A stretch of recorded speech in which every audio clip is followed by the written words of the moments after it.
Chapter 230. Steve breathed a sigh of relief. He also knew that it would be impossible for him to assassinate Rudolph, the leader of the Junker nobles, with the help of these two powerful women. Although he had to sacrifice a little face, it was acceptable for the sake of the country and its people. What Thea did not know was that when the world was completely at peace, Diana came to Steve with a history textbook written by the United States. She wanted him to explain the story he made up. Steve was speechless, and in the end, the two of them broke off all contact. Steve was secretly pleased with himself. He did not know that he would have to pay the price for what he said today. When the team crossed the battlefield and passed by a village, Diana encountered her first choice in life. A woman with unkempt hair and a dirty face held onto Diana with a child in her arms. "Please help me. My house and food are gone. Please help me." Thea looked at the woman with concern. She was suspicious. This middle-aged woman did not seem to be missing an arm or a leg. If she knew that there was a war, why didn't she run away? Why did she hide in the trench with a child? She was too careless. There were at least 80 or 100 people who had passed by her. Why did she grab onto Diana so accurately?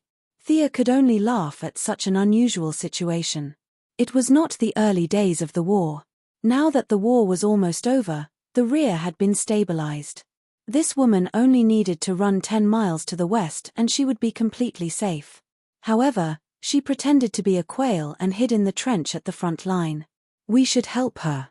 She said that there is no food in her village. The villagers have become slaves. "This is my duty." This time, Diana did not ask for Thea's opinion. Although it was normal, Thea was still a little sad. The little white flower Diana was finally growing up. Steve did not know that this was Arz's test. He was still sticking to his original plan, which was to pass through the village and go to the next safe place. "Why don't you have any sympathy?" Diana raised her eyebrows and glared at Steve. She then turned to Thea and said, "My sister, you will support me, right?" Thea pretended to be hesitant. "Diana, the Queen doesn't allow us to participate in the war." Diana's eyes instantly lost their luster. "But I won't use my Amazon name to fight." Thea picked up a rifle beside her. "I'll fight as a human. I said that I will always support you." Her firm tone almost made Diana jump with joy. She looked at Steve and the others and asked, "What about you guys?" Steve was still thinking about his dream of saving the country, so he avoided her gaze. Not to mention the other 3 elites. How could they fight for a few £100? "You must be joking." Diana untied her hair and let her black hair fall over her shoulders again. She put on Antiope's forehead protector and took off her coat, revealing her shiny golden equipment. She glanced back at them and said, "I will save them." Then she jumped out of the trench and ran toward the German position. Thea also pretended to cover her with a rifle. This was different from Paradise Island. The German soldiers were doomed to be wiped out, and anyone could kill them. Even if there were a few captives, would Hippolyte let them leave the island to spread the news? What a joke! But Thea didn't dare to kill anyone on the battlefield. If one of the German soldiers was the father or grandfather of a future big shot and she accidentally killed him, it would be a big deal. But it wouldn't be right not to cater to Diana. She came up with such a seemingly impassioned but blatant way. She wouldn't use her Amazon name, so she wouldn't use her bow. She would fight as a human and shoot blindly from the back with a rifle. No one could say anything about her. And there were guns and cannons on the battlefield. Her long-range attacks were almost maxed out. It was easy to hit the target, but it was also not difficult to miss. No one would notice if she missed. She would occasionally shoot at the dead people on the ground. Presumably, the dead people wouldn't be affected if they were shot again, right? Diana fully demonstrated how a defensive warrior with godly equipment could beat up ordinary people. She blocked, dodged, and parried. When bullets came, she blocked them with her arm protector. When shells came, she found an angle with her shield to block them. The Germans were not to be trifled with. Several machine gunners roared and fired bullet chains at her. Diana's forward speed was stopped, and she firmly protected herself with the round shield. This shield had a similar effect to Marvel's Team America's shield. It had a taunting function. The German soldiers looked at the shield as if it was their father's murderer. They ignored Diana's 2 long legs, and countless guns and cannons landed on the shield. Thea felt a slight fluctuation of magic. Steve suddenly seemed to be boiling with blood. He jumped out of the trench with a whoosh, and several of his men followed him bravely. Such an unusual move naturally attracted Thea's attention. Was this a chaos spell? It didn't look like it.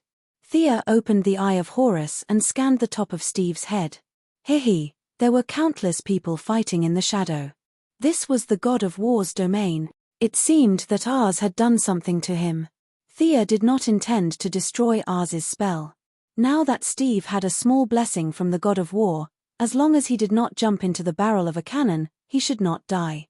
However, the effect was really not that strong. Thea looked at the few elites and found that the shadow of the god of war was almost invisible on them. The factor that spurred them to rush forward was probably their friendship with Steve. Although their individual combat power was not much, their participation in the battle was like the last straw on the camel's back. When the chieftain threw a grenade into the German trench, Diana took the opportunity to rush in. Sensing that they could win this battle, the commander of the Allied trench also issued the order for a general attack. Sia held a gun and rushed to the front as if she was the real deal. "Diana, are you okay?" Thea looked at her. She did not even lose a single hair on her body. She had a proper divine body. "I'm fine. Which village are we going to?" Diana also understood the power of human weapons through this battle. Now, she was much calmer. She did not even have a scratch on her skin, so what was there to be afraid of? She led the way into the small village occupied by the Germans. Thea did not have the same defensive armor as her, and her personality was not as fierce as her. Although her body was not afraid of ordinary bullets after being transformed by divine power, it was still very painful to be hit.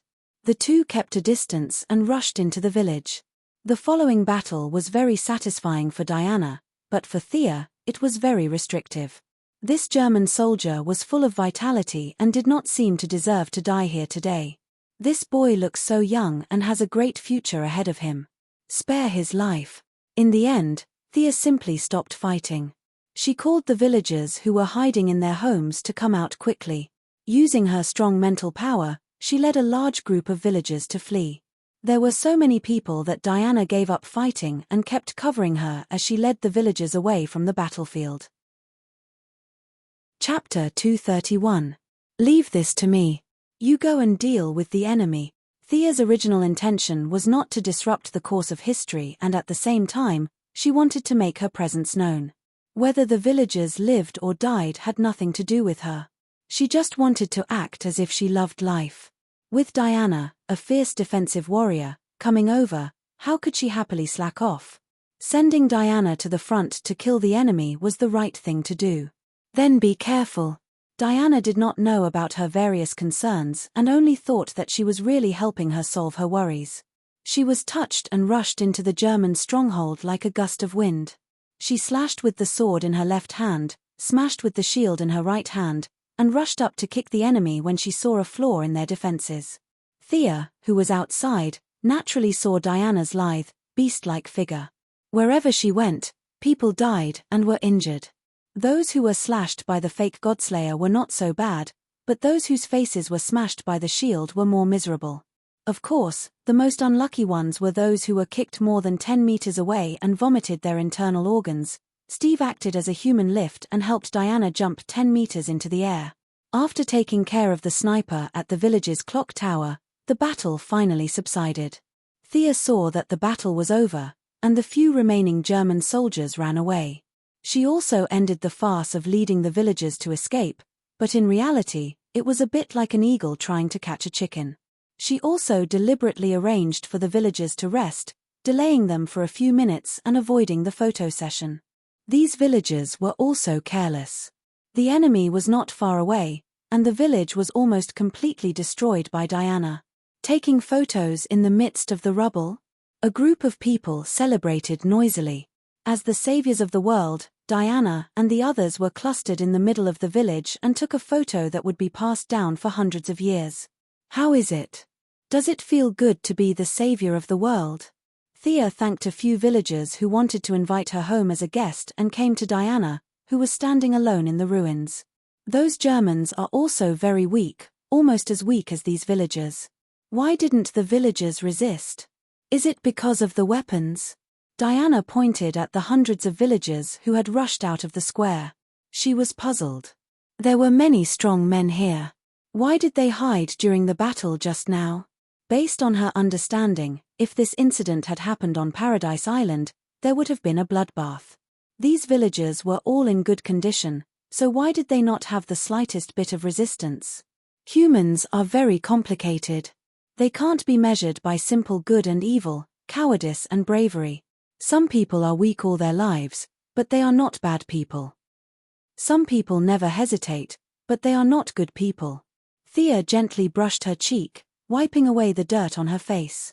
Diana, you are not a god. You are not a human. Thea continued. You're not an Amazon either. You're too unique. You're the only one in this world. Humans have their own path of development. This is something that even the gods cannot interfere with. You are not a nanny, and humans are not as weak as you think.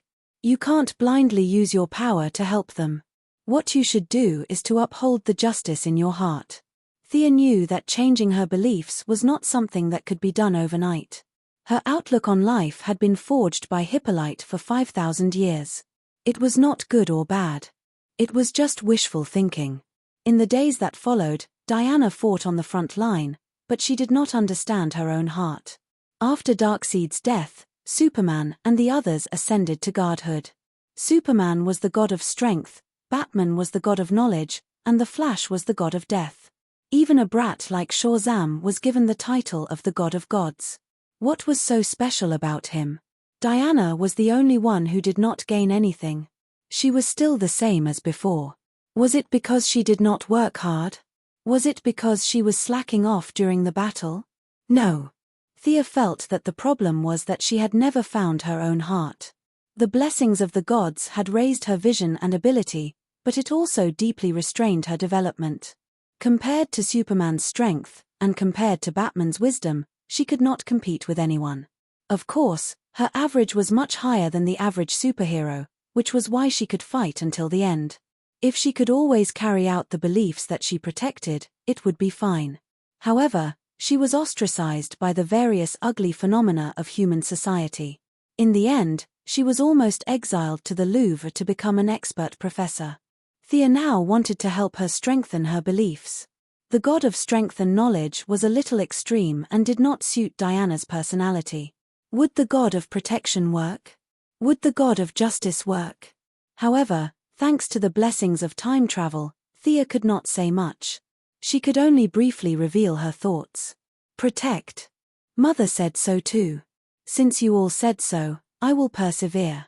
Diana was still a little confused, but she did not continue to focus on the problem. Sigh. The persuasion was not effective. Thea sighed secretly. Diana still did not understand what she was going to do. She was now like a child, doing whatever her parents and relatives asked her to do. Thea could not wait to fly back to 2008 and teach her a lesson. You too. I found Rudolph's location. It's only a few kilometers away from here. There is a banquet there. This is our chance. Steve jogged all the way to report the good news to the two of them. This was the goal that they had set long ago. In the following time, Steve met up with his friends and described a great plan to the two girls in a complicated language. That was to sneak in and kill.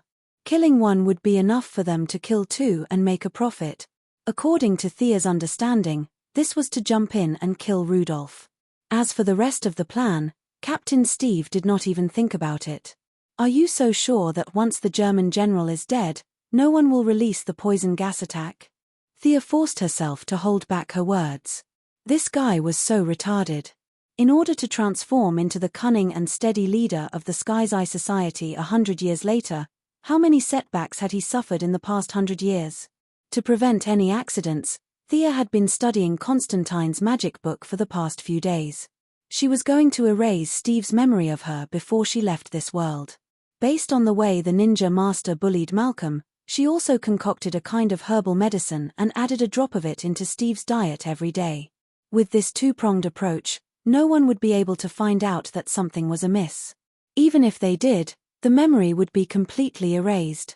No matter how powerful a sorcerer was, they would not be able to create a memory out of nothing. As for Steve's friends, it was not so troublesome. In theory, they would not be able to live to the 21st century if they did not have those adventures. Thea could just brainwash them when the time came. Chapter 232. After Steve finished explaining the current grim situation and saw that the two girls had no objections, he led his multinational troops to have a party with the villagers. Of course, he used the excuse that he was looking for a set of German officers' uniform. Was there a need to look? They were all over the place, all right. Thea was speechless as she looked at the tall Native American chief showing off his muscular body to a little girl like a bull. You seem to have a lot on your mind. The two did not join the party but walked hand in hand on a small path in the countryside.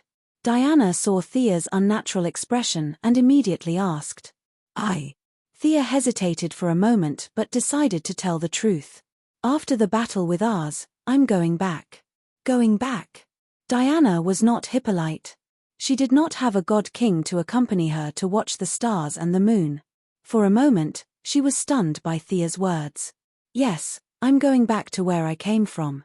My family is still waiting for me, aliens. Or are you not from this world? Or, are you not from this time?" Diana was a scholar who was proficient in theology. She did not read so many books for nothing. Soon, she analyzed a few answers. Thea was silent. She neither admitted nor denied it. The two walked halfway up the mountain and stopped. Looking at the brightly lit village not far away, the cheerful laughter could still be faintly heard from far away.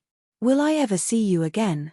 Unlike the parting on Paradise Island, Diana knew that nothing happened to those people. She just could not go back for the time being. Now that she was facing Thea, Diana experienced the first parting in her life. All kinds of emotions flowed in her heart. She did not know what to feel. Of course, but it will be a long time. Thea looked at her with a smile. The two had been together for half a year and now there was a hint of family between them. "How long will you be gone?" "About 100 years. Diana heaved a sigh of relief when she heard that it was 100 years. She had thought that it would be a long time. For her lifespan of 5,000 years, 100 years was nothing to her. Thea did not hide the fact that she had absorbed divine power from her. Both of them now had very long lifespans. If they did not seek death, they could live for a very long time. "Don't worry, I will find you again," Thea said confidently. She was still wondering if she should drag Diana to fight Ninja Master when she returned to the original timeline. If he couldn't do it, he could pull in Batman and Superman. No matter how many trump cards Ninja Master had, he would be able to force his way through, right? His gaze swept over the foot of the mountain. "Hey! They are dancing. Do you know how to dance?" Although the two of them were halfway up the mountain, their eyes could see very far. Again, Diana's ability had no shortcomings. Hearing her words, she also looked at the foot of the mountain. Sure enough, the villagers were singing and dancing to celebrate their victory. Diana said proudly, "I have Athena's wisdom. There is nothing in this world that I don't know. But why are they dancing with a man and a woman? Our Paradise Island is not like that." Thea's expression was a little strange. "You don't even have a male creature on your island. What else can you do if you don't dance with a woman?" However, the good habits of Paradise Island gave her a good start. Originally, Thea thought that it was strange for a man and a woman to dance with a woman. Now, it was fine. This was a tradition of Paradise Island. "Beautiful lady, would you like to dance with me?" Thea immediately used magic to conjure a white dress. Of course, it was a man's dress. Looking at the effect, it looked a little like Gid the Monster Thief. In order to make it look authentic, she even conjured a lot of white feathers that fluttered in the wind. Diana, who was deeply influenced by the romanticism of ancient Greek heroes, was very satisfied with her actions. She slowly extended her hand and said, "I will, my knight." Under the bright moonlight, the two of them danced on the hillside as if there was no one else around. Thea had been taught all kinds of ladylike lessons by Moira since she was young. Her dancing skills were already very good. Coupled with her current agility and the memory of Artemis's chosen one, the classical Greek dance and modern dance steps were fused into one. She was like a living elf, dancing a dance that had never appeared in the modern world under the gentle breeze. Diana had a strong memory and body coordination. Ancient Greece was a country that valued appearance. Dance was a compulsory course for every citizen. Paradise Island was an ancient civilization that was isolated from the rest of the world. Naturally, the tradition of dancing was still preserved in Paradise Island. Relying on her strong learning ability, Diana gradually caught up with Thea's footsteps. Both of them had their own characteristics. Thea wore masculine clothes that matched her elegant temperament. Diana wore a mighty armor underneath her feminine inner body. It seemed that it was a little lacking without musical accompaniment. Thea was a little disappointed. She thought about it and remembered that there was a song in her memory that was very suitable for the current situation. Although the song hadn't been born yet, it wouldn't have a big impact if she sang it, right? Thea silently apologized to Audrey Hepburn. She softened her voice and began to sing. Moonriver wider than a mile moonriver, the gorgeous water spread over thousands of miles. I'm a crossing Yowan style so may day I'll meet you gracefully in a certain year. Oh dream maker you heartbreaker oh, this intoxicating river, the river of broken dreams. Whether very regoing I'm going your way no matter where you go, I'll be with you. Two drifters off do see the world traveling with you, I'll see the whole wide world. The whole song wasn't long. The original singer sang it in a low voice. The sentimental parting was not in line with the characters of the two. Both Thea and Diana were the kind of people who would cut down Gordon if they encountered a dead knot. Thea sang the whole song in an unusually high-pitched voice. With the moonlight, her voice was clear and pure. The meaning of the song was naturally heard by Diana. The two looked at each other and understood each other's feelings. Diana nodded deeply. No matter what the road ahead was, she knew that there would always be someone by her side. Their dance didn't attract much attention at first. It wasn't until Thea sang that the people in the small village slowly stopped celebrating. What song is this? It's too far, I can't hear it clearly, but it's really good. A few villagers whispered to each other. The Indian man also came to Steve's side. Hey, are those two women on the mountain? You still haven't told me where you met such beautiful and powerful women. The Indian man thought for a long time but couldn't think of a word to describe Diana's powerful combat ability. He could only vaguely describe them as powerful women. They are. Where are they from? Steve found that the words were on the tip of his tongue, but he couldn't say them out loud. The more he tried, the more his memory became blurry. He didn't know that this was the effect of Paradise Island's enchantment. He automatically blamed this supernatural thing on Thea. I can't say it. Sammy, trust me. I didn't mean to not say it. Chapter 233. Don't get too excited when you hear this song in the future. Thea did not know that she had always been the scapegoat for other people. Today, she was being blamed by Steve. She felt great after singing the song, but she immediately thought of the consequences. What if Diana saw Audrey Hepburn singing this song in the future? She began to talk to Diana in a low voice, trying to patch up a few things.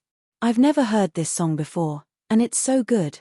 Are you implying that I'll hear it in the future? So it's a song from the future? Are you also from the future? Oh. No wonder you didn't use your full strength in the battle this afternoon.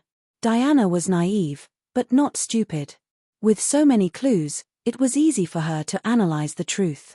What else could Thea say? She could only nod. Diana crossed her arms and glanced at Thea. You didn't dare to participate in the battle this afternoon because you were afraid of causing a chain reaction in time? But you still insisted on participating in the battle against ours. This means that ours will definitely be defeated by me, right? As long as it did not involve complicated political issues, Diana instantly turned into a Grim Reaper student. Her amazing reasoning came out one after another. When she saw Thea neither nodding nor shaking her head, her conviction almost reached its peak. Thea was a little speechless as she looked at Diana, who was full of fighting spirit.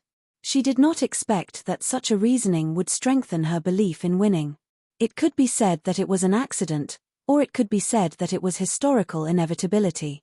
Diana finally returned to the track of the original plot, which was to firmly believe that she could defeat Ars. After Ars is defeated, will my mission be over? Diana knew that she should not ask too much, but after a few moments of hesitation, she asked this question. Thea gently patted her on the back. Of course not, my knight. Your mission has just begun. Knight. Do you think I look like a knight? Diana had obviously read a lot of knight novels. She laughed heartily. That's right. Look at you, you have a shield and a sword. If you're not a knight, then what are you? I'm a weak woman who needs your protection. Nonsense. You are not a weak woman, my great mage. Hee. Diana seemed to like this kind of role-play very much. As she spoke, she even acted like a valiant king walking. The opposite was indeed the most adorable. Thea was overjoyed to see Diana, who was usually serious, finally smiling. However, she could not continue with this role-playing game. The story of King Arthur was a household name. Diana, who had been a hermit for 5,000 years, would definitely have heard of it. It would be bad if she thought of something like Merlin. Thea quickly changed the topic. The next day, the 6 of them bid farewell to the villagers and embarked on the last stop of their journey. When they approached the German castle, Steve pretended to be a German officer and Sammy, who pretended to be an Indian driver, first sneaked in to gather information. In order not to make any big changes, Thea separated from the others early. She cast an invisibility spell and lay on the top of the castle to bask in the sun. When she was tired of lying down, she took out a magic book to study. When she was tired of reading, she continued to bask in the sun.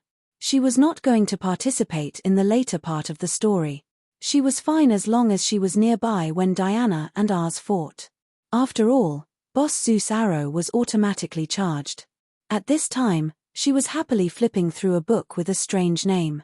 Defense Against Black Magic. Thea complained for a long time. Would she directly transmigrate to the Harry Potter world after reading such a crappy book?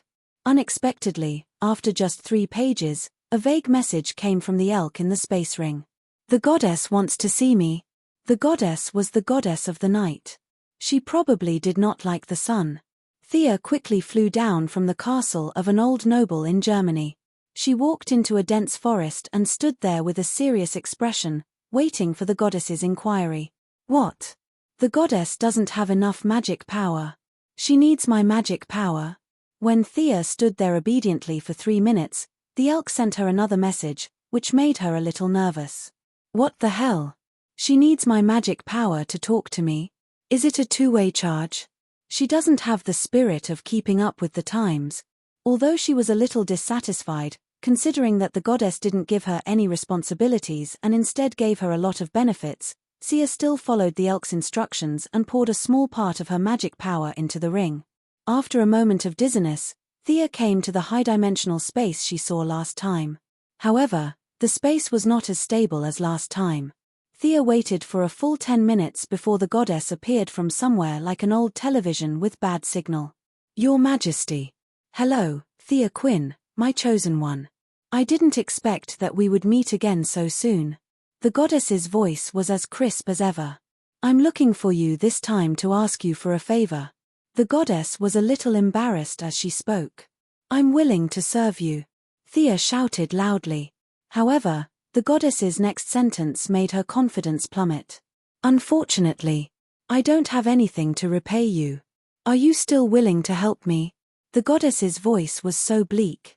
The elk also rubbed his head against Thea's calf. His intention to please her was obvious. Poor. You don't have anything? You want me to help you with just your mouth? Thea wanted to refuse, but she still had a little conscience. She did take a lot of benefits last time. Now that the goddess seemed to be in a miserable state, she should help her if she could. She nodded carelessly. Your generosity is enough to light up this dark night. I'm willing to help you. Although the goddess's face could not be seen clearly, he could feel that she was relieved. I had already accepted the fate of certain death, but your night dance last night gave me a new lease of life. First, I have to express my gratitude to you. Last night's dance. Thea did not know what to feel at the moment. I just danced and the goddess came back to life. Ascension to godhood was fast, but it also died fast. It was like a joke. Did he just dance and bring back the night goddess who was about to die? Looking at the goddess's situation, she was even more determined to walk the path of ascension by strength. Ascension by faith was too dependent on the external environment. The goddess did not seem to have much time. She did not give Thea much time to think. After seeing your dance, the surrounding villagers have a certain level of faith. Thea guessed some possibilities and quickly interrupted her. Your Majesty, I can't change the timeline. If I preach in this era, I'm afraid, don't worry. I won't fall that easily. I can still hold on for a few hundred years. I just want to ask, are you willing to go back to your era and help me spread some faith? Thea pondered for a moment. It was not difficult. Although faith could not be completely relied on, it was always good to have some. The faith of all living beings could, to a certain extent, turn misfortunes into blessings. When Thea's statue was placed on Paradise Island, she had considered this problem. Absorbing a small amount of faith was like carrying a good luck charm with her. It would not destroy her foundation. When the goddess's faith was sufficient, even her chosen would benefit. It seemed that she should agree. Chapter 234. Thea thought for a while and asked, Your Majesty, is there a requirement for the spread of the faith? So, you agree? The goddess was obviously happy. Even Thea could feel the excitement of seeing a glimmer of hope in the face of certain death. Of course, the wider the better. Why? Is there a problem? The goddess saw Thea's troubled expression and asked with concern. Of course, there was a problem. A big problem. Europe and America were now the territory of Christianity. Thea did not understand how the God that the people of Europe and America talked about had anything to do with the supreme God who created the DC world. However, the fact that God did not send Europe and America to the bottom of the sea out of anger just because the people talked about him was very telling. Although his vision had long gone beyond the level of mortals like the power of faith, would him spreading the faith of the goddess of the night in his own territory sink the land? Even if all the gods and kings in this world were combined, they would not be able to match his finger. Thea was troubled. It was obvious that Artemis did not know about the existence of God. As a god, how did Thea know? There was no way to explain it. Your Majesty, have you considered the unity of the 12 Olympians? Thea thought for a while and finally found an excuse. Yes, back then, a bunch of Olympians agreed to die with a smile. Now, you want to come back to life. What is the meaning of this? Are the remaining 11 gods going to the astral realm to play football? Gods were no different from ordinary people when faced with a life-and-death situation. We are a happy family. We are all brothers and sisters. That was all nonsense. The 12 of them had done a lot of things to sabotage each other over the countless years. Now, all 11 of them are going to die. You, Artemis, have found a fool to help you collect faith. You have an extra breath compared to the other gods. How can this be? Why don't you take us with you? Otherwise, you will die with us. The shadow of the moon goddess also realized what Thea was implying. She paced back and forth on the spot. After thinking for a long time, she finally made up her mind. What you said makes sense. You can't publicize it on a large scale. You can do some work on a small scale. Now that I've officially awakened, you can't take my divine name anymore. To make it up to you, I'll give you a small privilege. The goddess pointed a finger at Thea, and a transparent light connected the two of them. The light was very faint, and it only lasted for a short time. She was not the one who had asked for this title in the first place. Thea had not wanted it for a long time. In the eyes of the people on Paradise Island, it was an honor, but in her eyes, it was nothing. Now that she could return it and get some special privileges, it seemed like a good thing. However, when she touched her body, she did not feel any enhancement. Seeing her doubts, the goddess said, In the future, under the night sky, as long as someone calls your name within a certain range, you will automatically be able to hear the following 5 words. Of course, as your divine power increases, this range will also increase. At first, it sounded like this ability was useless. However, Thea suddenly realized that this was the real horror of the gods. They would know when you mentioned their name. Her ability was obviously a weaker version. There was a limit to the range and time, but it was really useful. The only thing Thea could think of in a short time was to find out who was badmouthing her after she took control of the company. Then, she would send that person to Siberia. However, she soon understood the goddess' intention. She was secretly spreading her faith on behalf of the goddess. She was the goddess representative. Wasn't the best way to express her dissatisfaction with the goddess by badmouthing her? So that was what the goddess was thinking. Thea now had a clear understanding of the gods' farsightedness. However, spreading the faith required some work. Thea would not dare to spread it in Europe and America even if she had 3 guts. The people of the Arab world were tough. The Crusaders had fought for hundreds of years in the East, but they had not succeeded. She had no chance. After thinking about it, she decided to spread her faith in Africa in the name of the Quinn Group's poverty alleviation. However, why did it feel like she was going to have to face the Egyptian gods again? The matter of her faith was not urgent. If she could not go back, everything would be empty talk. Your Majesty, I will do my best to spread your faith. But about me going back?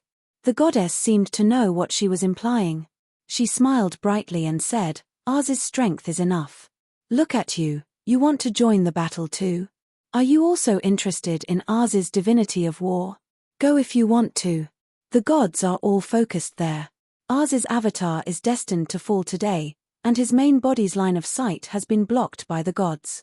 You can fight without holding back, and it won't affect the timeline. Oh, that's great. Thea was originally a little worried about Diana fighting alone.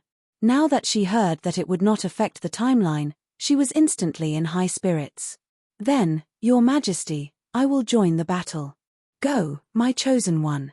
I will pay attention to you in the divine kingdom. Thea exited the goddess' high-dimensional space with ease. Time passed slowly, and soon it was night. The surrounding environment was shrouded in darkness. Not far away, there were bursts of singing and dancing in the castle. Thea took off her cowboy clothes and changed into the Amazon armor. She was ready to participate in the battle tonight as a female warrior. She took out the silver moon bow. From time to time, moonlight sprinkled on the bow. Thea felt the silence of the night sky and adjusted her state. She wanted to face Ars in her strongest state. There was a commotion in the castle. A cannonball suddenly flew out of the barrel and flew towards the village where Thea and the others were staying. Originally, Thea was hesitating whether or not to intercept the cannonball. However, after talking to the goddess, she changed her mind slightly. According to the goddess, these villagers had a certain amount of faith because of her and Diana's night dance. Presumably, the goddess would save them. This was spiritual food that could allow her to persist until she returned to the original timeline.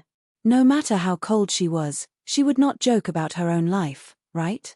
As for those who did not believe in the goddess, Thea could only helplessly say that this was fate. They did not have the ability and courage to change themselves. They were destined to die here today. This involved a huge problem of the timeline. The villagers who believed in the goddess were lucky. With the goddess resisting the changes in time, Thea's small arms and legs could not save the rest. Especially when she knew that the eyes of the gods were here. She immediately realized that the water was too deep. As a person from the future, it was better for her not to participate. Da the sound of horse hooves sounded in the quiet night sky. Diana took off her disguise and rode a tall horse to the edge of the village. Facing the yellow poisonous fog, she ran into it without hesitation. Chapter 235. Diana went back and forth between the yellow poisonous gas. Everywhere she looked, there were villagers prostrating on the ground. Regardless of whether they were men or women, old or young, noble or lowly, they all fell without exception on the land that raised them.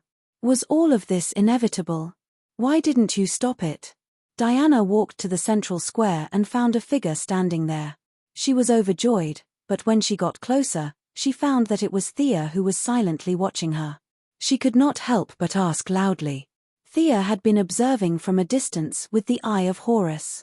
She thought that Captain Steve would try to persuade Diana, but she found that the patriotic young man did not follow Diana at all. Sia knew that her unremitting efforts had tarnished Steve's reputation. The friendship between the two of them was only at the level of nodding at each other when they met. It was impossible to expect him to persuade Diana because of their friendship. I still changed history. Thea could not tell if she was happy or annoyed, but when she saw Diana pacing back and forth in the ruins, she knew that she had to take the blame. She calmly walked into the miasma. As the air became thinner, the concentration of the miasma dissipated. Thea had eaten the fruit given by the swamp monster. Although she was not immune to poison, her own poison resistance was also very high. With the addition of the physique of the Chosen, the reduced concentration of the miasma could not do anything to her. Now, facing Diana's question, she could only express her opinion with silence. You could have stopped it. Diana saw that Thea did not speak. The more she thought about it, the angrier she became. She threw a punch. Thea now knew that she had to face her anger. Steve in the original spacetime might have been beaten up, but Diana must have considered his small physique and let him go. Now that the role was switched to Thea, it was not so good. Thea also wanted to see how powerful Diana was after she left Paradise Island. Being a punching bag without fighting back would definitely be better. Movies and TV dramas were filled with such scenes, but Diana was too strong. There might be a few powerful beings in the multiverse who would stand still and not retaliate, but Thea's name was definitely not among them, at least not now. Before she entered the poisonous fog, she had already cast a bunch of strengthening spells on herself. She now had strength, speed, and endurance. Afraid that it was not enough, she also equipped her right arm with a mechanical arm. Now, facing Diana's hateful punch, she did not hold back at all. With a muffled bang, the air where the two of them collided was compressed by a powerful force. Even the poisonous fog was blown away a little. Diana only took 2 steps back, while Sia was sent flying more than 3 meters away. She did a light somersault in the air, and when she landed on the ground, the silver moon longbow was already in her hand. From afar, she shot an arrow shrouded in black fog. You missed. Diana blocked the arrow with her wrist guard. How could that be, my knight? Thea replied with a sweet smile.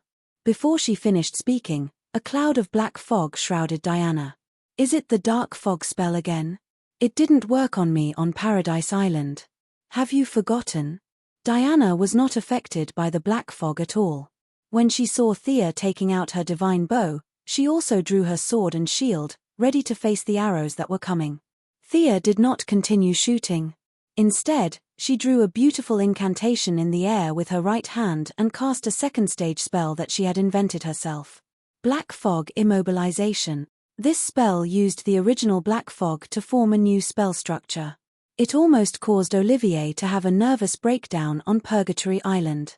Now that she had the Constantine family's notebook and the Chosen One's buff at night, the spell's power had increased by 30%. Even with Diana's divine body, she was still trapped for a second. Impressive spell, but that's all there is to it. Although Diana herself was a demigod on the warrior side, the two had sparred many times, so she understood the principle of Sia's spellcasting. Now that she saw that Sia was no longer shooting arrows, she immediately realized that it was a mistake to stay in the black fog. She stomped on the ground fiercely, leaped up, and rushed out of the black fog, trying to regain her familiar combat rhythm. Sigh. I've told you before, when you can't turn around in the air, jumping high like this is very stupid. Sia teased. She knew where she was going to land and avoided her attack range. Let me show you the results of my recent research. Stage 3, Black Fog Shadow Imitation. Thea's right hand kept aiming at Diana, who was in the air. She drew a series of incantations, and a dark fog formed on Diana's body. What is this? Diana landed on the ground and did not attack. It was as if the two of them had returned to the carefree days on Paradise Island. This is a third-stage spell created by combining my talents and the Chosen One's data. Come on, my dear. Give it a try. There was no way Sia would tell Diana that this trick was based on Moonlight Moria's shadow fruit. Diana's body was constantly emitting black gas, and the black gas merged with the shadow on the ground. In less than a second, a dark shadow of a girl holding a sword and a shield stood in front of Diana. Her face could not be seen clearly. Diana was shocked to see a shadow that resembled her standing in front of her, but she quickly calmed down. She raised the shield in her hand and prepared to face the next attack. Thea ordered in her mind. The shadow used the same martial arts as Diana and slashed at her. Is this thing really my shadow? As the battle dragged on, Diana gradually calmed down. She also knew that she could not blame Sia for these things that were destined to happen. It was just that she was now at a disadvantage, and the pride of a young girl made her not want to admit her mistake first. Thea had only researched this spell for a few days. She thought that she would not have the chance to test it out. However, Diana stayed in the dark fog and did not leave. That gave her the chance to continue. Of course, with the power of the goddess of the hunter, the dark fog extracted the divine power in your body and mixed it with my magic power. Then, I separated your shadow into this person with the same skill as you. How about it? How good is it compared to you? Thea carefully observed the spell's effect while she did not stop attacking. She used the shadow to block Diana. Her magic and archery skills were combined. All kinds of magic arrows, fire arrows, wind arrows, and light arrows were shot at Diana. Diana was a little speechless. She did not want to take Thea's magic arrows head-on. She tried several times to bypass the shadow to find the real Thea. However, the shadow's skill was exactly the same as hers. Both of them clashed with the shield, and there was no clear winner. Moreover, the shadow had extracted her divine power. After more than 30 moves, Diana still could not defeat the imposter. What an exciting battle! Diana from Paradise Island, and this must be the chosen of Artemis. I wonder if the two of you can stop for a while. Just when Diana had the upper hand and the shadow was about to lose, a lame old man walked out of the poisonous fog. Chapter 236. Ars. Damn it. Why did he jump out in advance? Thea's magic power was somewhat depleted at this time. She cancelled Diana's shadow and returned a part of her divine power and her own magic power. Seeing that he did not intend to attack immediately, Thea quickly ran to Diana's side.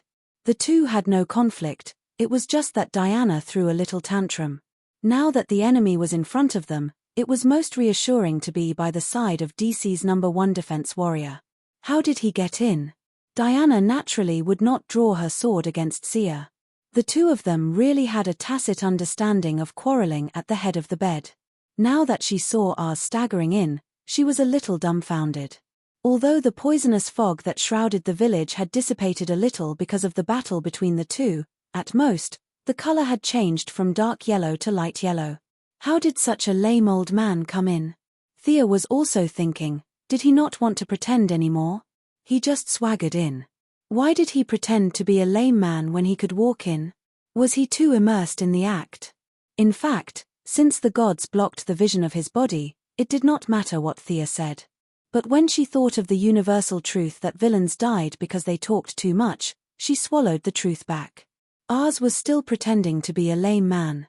Was he going to use his mouth to escape? Since he wanted to say it, she would let him say it. It was a good opportunity to recover the magic power that she had consumed. The shadow imitation spell consumed a lot of magic power. Thea did not speak at that moment. She just clenched the bow tightly and pretended to be nervous. Unbeknownst to Ars, Sia's pretense had stunned Ars. He did not pay any attention to Sia at first, but the brief fight between the two had attracted his attention. Combining the various traces on the scene, he had also analyzed the situation to the best of his ability. This guy who followed Diana was not a nobody, especially when he saw the scene of Thea and Diana punching each other. This new guy could actually block Diana's angry attack. His strength was far beyond the limits of ordinary people and Amazons. Although he was still a lot weaker than her, he was definitely a powerful combat force at the level of ordinary people. Especially when he saw the silver moon longbow in Thea's hand, Ars instantly determined that Thea was a chosen. The chosen was not an ordinary person. Even in the era when the gods were alive and kicking, The most basic requirement for each chosen was to be recognized as a hero by the tribes. Only the most outstanding humans were qualified to compete for the position of chosen. Young ladies, I'm your friend, Sir Patrick Morgan.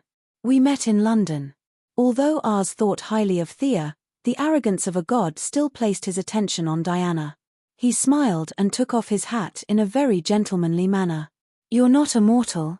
Could it be that you are ours? You have always been by our side. Diana's intelligence was very high. Coupled with Thea's expression, the conclusion was obvious. It would be strange if she could not see it. You killed all the villagers here. Diana finally found an outlet to vent her anger. The divine power in her body surged, and an amazing momentum pressed on Ars. Was this the legendary explosive power? Although Diana's main target was Ars, the aftermath of the momentum still caused an impact in all directions. Thea quickly instantaneously cast an air shield to block most of the aftermath. The rest was blocked by her body. She forced herself to stand still and did not embarrass herself. She almost made a fool of herself. Ars, who was facing the momentum, was also a little caught off guard. His hat was instantly blown away. However, as a veteran god of war, Ars's illustrious reputation was not just for show. Even though his main body was now in hibernation, and the one that came before the two girls was only an insignificant avatar, his power did not diminish in the slightest. His ruthless eyes flashed with a fierce light, and his feet were firmly nailed to the ground, forcefully enduring this wave of pressure. Now, everyone knew that there was something wrong with him. Ars also threw away his hypocritical face. His waist was no longer bent, and his legs were no longer limping. His hands were clasped behind his back, and he stood on the ground like a javelin. His short stature was like a monument standing on the ground. Extraordinary courage. Thea admitted that she did not see through his real strength when she was in London. She had greatly underestimated his strength. He had a total of 7 layers of disguise. Every time she looked deeper, she would think that she had understood his true strength. In fact, it was all a disguise. Thea had seen the 4th or 5th layer of disguise. It was not far from Ars's true strength. But this was exciting. Although she did not have the amazing magic power that she had when she fought Horus, she was not alone now. With Diana around, all he had to do was to happily deal damage. Thea took out the skateboard that she always carried with her and deatomized. She flew up and hovered 3 meters in the air. She drew her bow and aimed at Ars from afar. She could fly with her own magic power, but it took a lot of effort. In terms of speed, flexibility, and other aspects, her flying ability was not as good as the skateboard. Ars's eyes were sharp. He immediately analyzed a lot of things from Thea. He saw the original mechanical arm. The whole arm was shining with silver light, and there was no magic fluctuation. At first, he thought that it was some kind of female accessory. There were women in the Eastern world who wore a lot of gold rings around their necks. He thought that Thea was wearing some kind of custom and did not pay much attention to it. But now, Thea's skateboard surprised him. As an existence who had been in human society for so many years, he knew whether human technology could fly or not. This skateboard had no wings and no fuel. If you told Ars that this thing was invented by the humans of this era, he would have to believe it. An answer came to his mind. Ars turned his head and looked at Thea in the sky. Chosen one of Artemis, are you from the future? Thea waited for Diana to start the fight. She did not bother to talk nonsense with him. She neither nodded nor shook her head. Amazon from the future. If that's the case. Ars looked at Diana from time to time. So I will definitely win today. You came from the future to stop today's development. The more Ars said, the more he felt that he was right. This was the only way to explain Thea's appearance here. It seemed that fate was on his side. He could win this round. He did not hide his words from the two of them. He said it frankly, but he did not mean to put psychological pressure on them. Diana was fooled. She looked at Thea anxiously. I was just passing by. Thea explained embarrassedly, but the two did not believe her at all. To be honest, she admired the way the god of war's brain worked. How did he deduce that she could win? However, After thinking about it carefully, R's analysis did make some sense. How did she come here? There were so many tricks of the gods that Thea was not sure if she was just passing by. Chapter 237. Diana, my sister, have you seen it? Fate has shown that you will fail today. Why don't you join hands with me? With our strength, we can change this dark world. Isn't this your dream? Ars was confident. Originally, he had a 60% chance of winning today's duel, but after he understood Thea's purpose, his confidence soared to 90%. I am not your sister.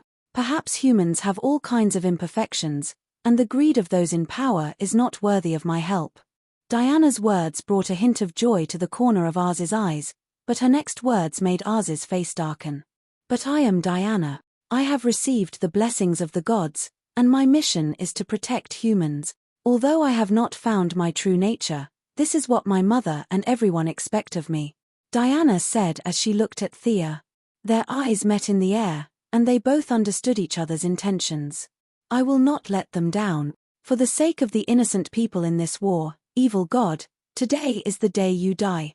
After saying that, Diana stomped hard on the ground and rushed towards Ars at full speed. Thea also activated her chosen talent, Eternal Night. The night sky, which was already dark, was now even darker. A cloud of extremely pure shadow energy turned into thick ink that adhered to Ars' body and began to madly erode his divine power. The divine power on his body flickered rapidly. Although the situation was finally stabilized, the light of the divine power was inevitably dimmed by a few degrees. What a strange talent. Ars was a little depressed. He was also one of the gods, and he also had his own chosen. The chosen of the human powerhouses had all kinds of talents. He originally thought that Thea was the chosen of Artemis, and her talent was most likely to be archery or hunting. He did not expect her to be this kind of talent that reduced her power.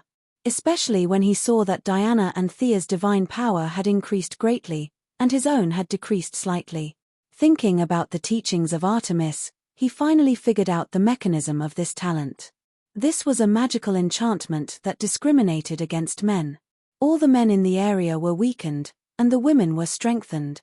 Thea was proud and was about to brag when she suddenly realized a serious problem. She almost bit her tongue. Diana's speed increased by 30%. She was like a tiger coming down the mountain, and she came in front of Ars and slashed down with her sword. Sister, that sword is a fake. Is it too late for me to tell you now? Thea looked at the blade getting closer and closer to Ars's head, and she was cursing Hippolyte in her heart. This old woman is too deceitful. Fortunately, things did not go as she expected. Ars was affected by her strange enchantment.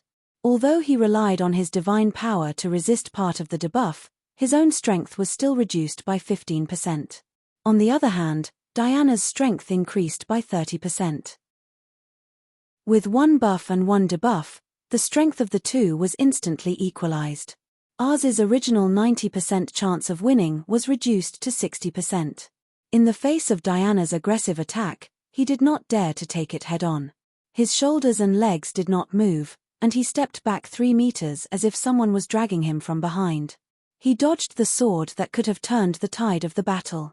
Thea wanted to remind Diana that there was something wrong with the Godslayer. But now that Ars did not take it head-on and chose to dodge, she swallowed the words that were at the tip of her tongue. Ars was the real god of war, and his vision must be much higher than hers. She thought that there was something wrong with the sword, but she relied on the judgment made by the prophet of the plot. If the plot was different from reality, she would have made a mistake by asking Diana to throw away the real Godslayer. But she did not have time to think about it. Diana and Ars had already started to fight, and Thea could only support her with various magic arrows. In less than 3 minutes of the battle, Ars felt deeply frustrated. It was not that he was not strong enough, but that the two women in front of him cooperated too well and complemented each other very well. Just as he was about to rise into the air to fight, Thea pulled him back with a gravity spell, and Diana followed up with a shield bash. He wanted to control the surrounding buildings to drown the two of them, but Thea's continuous magic arrows interrupted his guidance, and he could not cast any spells at all. After dodging several attacks from Diana's shining sword, he took a break and prepared to summon a warrior from the god's kingdom to help. Although he knew that it was best to summon a female warrior in this damn enchantment, the god of war was also a discriminatory clergy, and female warriors under him were as rare as pandas. He had no choice but to find a male warrior, and he did not expect him to be of much use, as long as he could delay Thea. But unfortunately, Thea had been reading the magic books of the Constantine family recently, and almost half of the book was written about summoning and anti-summoning magic. Seeing that Ars had the intention to summon, Thea did not hesitate and cast a banishment spell, and the poor male warrior was beaten back just as he took a step forward. Ouch, damn it. Ars was annoyed. He was the god of war, not a mage god. Although he knew a few high-end spells by analogy, Diana was pressing him step by step, and did not give him any time to cast them. He had time to cast low-level spells, but his vision was too high, and he did not know many of them. The few spells that he did know were either destroyed or interrupted by Thea, and he was now in a difficult situation. Thea's interruption was very successful, but her output was also very strong. With the help of the artifact longbow, she constantly shot arrows full of dark and light energy at Ars, and with the excellent maneuverability of the skateboard, she constantly cruised around Ars. Many arrows were shot at tricky angles, and Ars could only take them head-on. Magic arrows were different from traditional arrows, and magic arrows would turn into pure energy and enter the target's body when they hit the target. Thea's elemental energy was very pure, and there were light, dark, fire, and wind. Several types of energy were constantly gathering in Ars' body, and from time to time, there were a few small explosions. Ars' divine power was inevitably not working well, and the result was that Diana hit his shield a few more times. As the god of war, Ars was very experienced, and he could estimate that the consumption of his divine power was much greater than the other two. He knew that if this continued, he would be beaten to death. He pointed at Sia from afar, and a green wave of light flew out. What was this? Thea only felt that the energy in the green light was violent and determined, and it did not look like a natural spell. She did not dare to take it head-on, and she dodged far away with the excellent maneuverability of the skateboard. Ars took advantage of this once-in-a-lifetime opportunity and punched Diana with all his might. It's time to show you the difference between gods and you. Chapter 238. Ars had completely shed his mortal disguise. Armors, gauntlets, and even a horned helmet were put on. The hypocritical Sir Cripple had completely disappeared and was replaced by the god of war, who symbolized attack and slaughter. Countless images of war appeared around him. There was the Battle of Hot Spring Gate, the war between Saladin and the Christians, and the First World War in human history. Countless heroes were attracted by war and went to the battlefield. Some gained glory, but more lost their lives. Thea's eyes could not help but be attracted by the various illusions. Fortunately, she was now on the path of a god. The power of the priesthood of war was not directed at anyone. She shook her head and stopped looking at the illusions. This guy is quite powerful. Thea was shocked by Ars's invisible and amazing aura. Fortunately, her vision was broadened and she quickly regained her fighting spirit. She turned to look at Diana. In terms of the level of life, Diana was indeed much stronger than Thea. Although she was also frightened by the pressure of the priesthood, she quickly returned to normal. Do you think this is my real power? You are wrong. Haha. Ars laughed wildly.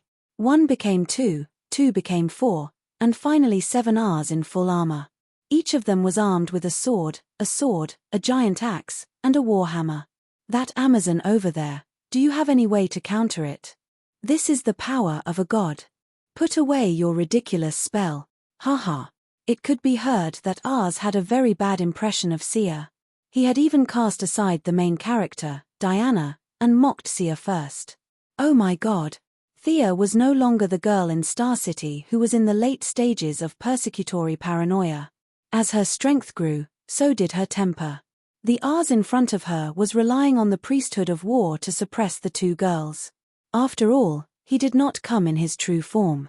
His strength was far inferior to Horus. What's so great about divine power? Thea muttered in a low voice. I have it too. Channeling the divine power in his body to the eye of Horus, the power of the eagle god was unleashed. Everything in the universe was clear at a glance, and a mysterious divine light swept across the group of Ars. What? Before Ars could figure out what was going on, he saw his 6 avatars vanish into thin air under the divine light. He was the only one who was still holding his 2 swords and posing foolishly. This is not the power of the Greek gods. Thea's glance stunned Ars. He had thought that it was a civil war among the Greek gods. He did not expect that Thea had the power of other gods. Although the Egyptian gods were now in conflict with Thea, and their conflicts were gradually increasing, she still had to say that the Egyptian gods were more serious and responsible. Take Horus for example. Every day, he would transform into an eagle and patrol around. When he saw injustice, he would judge it in the name of Ra. They could be regarded as a group of serious and responsible gods. On the other hand, their good neighbor, the Greek pantheon, was completely different. Zeus did not set a good example at all. Every day, he would happily transform into a big black bull and tease girls everywhere. If even the king of gods was like that, the main gods below him would be even more crazy as if they were sheep. Artemis had passed on a lot of knowledge about winemaking to Thea, and it could be seen how unprofessional they were. They had a lot of priesthoods about singing, dancing, eating, drinking, and pleasure. However, they did not have many priesthoods that were related to combat. Ars had defeated a large group of gods by himself. Although it was a sudden attack, it had a lot to do with the fact that the Greek gods were not good at fighting. Now that Sia suddenly glanced at him, his ultimate move was instantly broken. This made the god of war a little unacceptable. These 6 were not illusions, but real clones. The armor and weapons of the clones cost the god of war's own divine power that he had painstakingly accumulated for so many years in the human society. He roughly estimated that the other party was almost unharmed, and his divine power had disappeared out of thin air. Ars was angry. He was not a broad-minded god. Now that Thea had repeatedly offended him, he could no longer hold back. He threw the 2 long swords in his hand to Diana and reluctantly used his divine power to transform the 2 weapons into 2 tall and burly barbarian warriors. He ordered in his heart that he did not want to kill Diana, as long as the 2 barbarian warriors could hold her back for a while. You ant, rejoice. Your lowly life is lucky to be reaped by the god of war himself today. Ars pulled out a blood-red spear from the void and rushed toward Thea in the sky. Oh, F***CK. F***CK, F***CK. I'm OT. Aren't you a sworn enemy of Diana? Why are you looking for me? This is not how the script should be. He looked in the direction of Diana. The 2 barbarian warriors were holding her back, and Diana could not fly at this time. Sia turned around and ran when she saw Ars, whose eyes had turned red. What a joke. She did not have the magic foundation of hundreds of years. She was a fragile archer, and her defense was far inferior to Diana's. How could it be good if she was stabbed by Ars's spear that was glowing fiercely? There was nothing to say. Run. Of course, she did not just run blindly. Thea turned left and right in the air, constantly using the buildings in the village as obstacles in an attempt to slow Ars down. However, Ars had the memory of the original, and his flying ability was perfect. His speed in the air was not inferior to Thea's, and he was even faster. Seeing that kiting was not working well, Thea could only run in the direction of Diana. No matter what, she had to let the defense warrior pull back the aggro. However, Ars saw through her little trick and kept blocking her path. In just 10 seconds, Thea was in danger again and again. The situation was dire, and Thea had to use one of her trump cards. Yinrun's shadow clone landed on the ground and ran away. Just a little trick.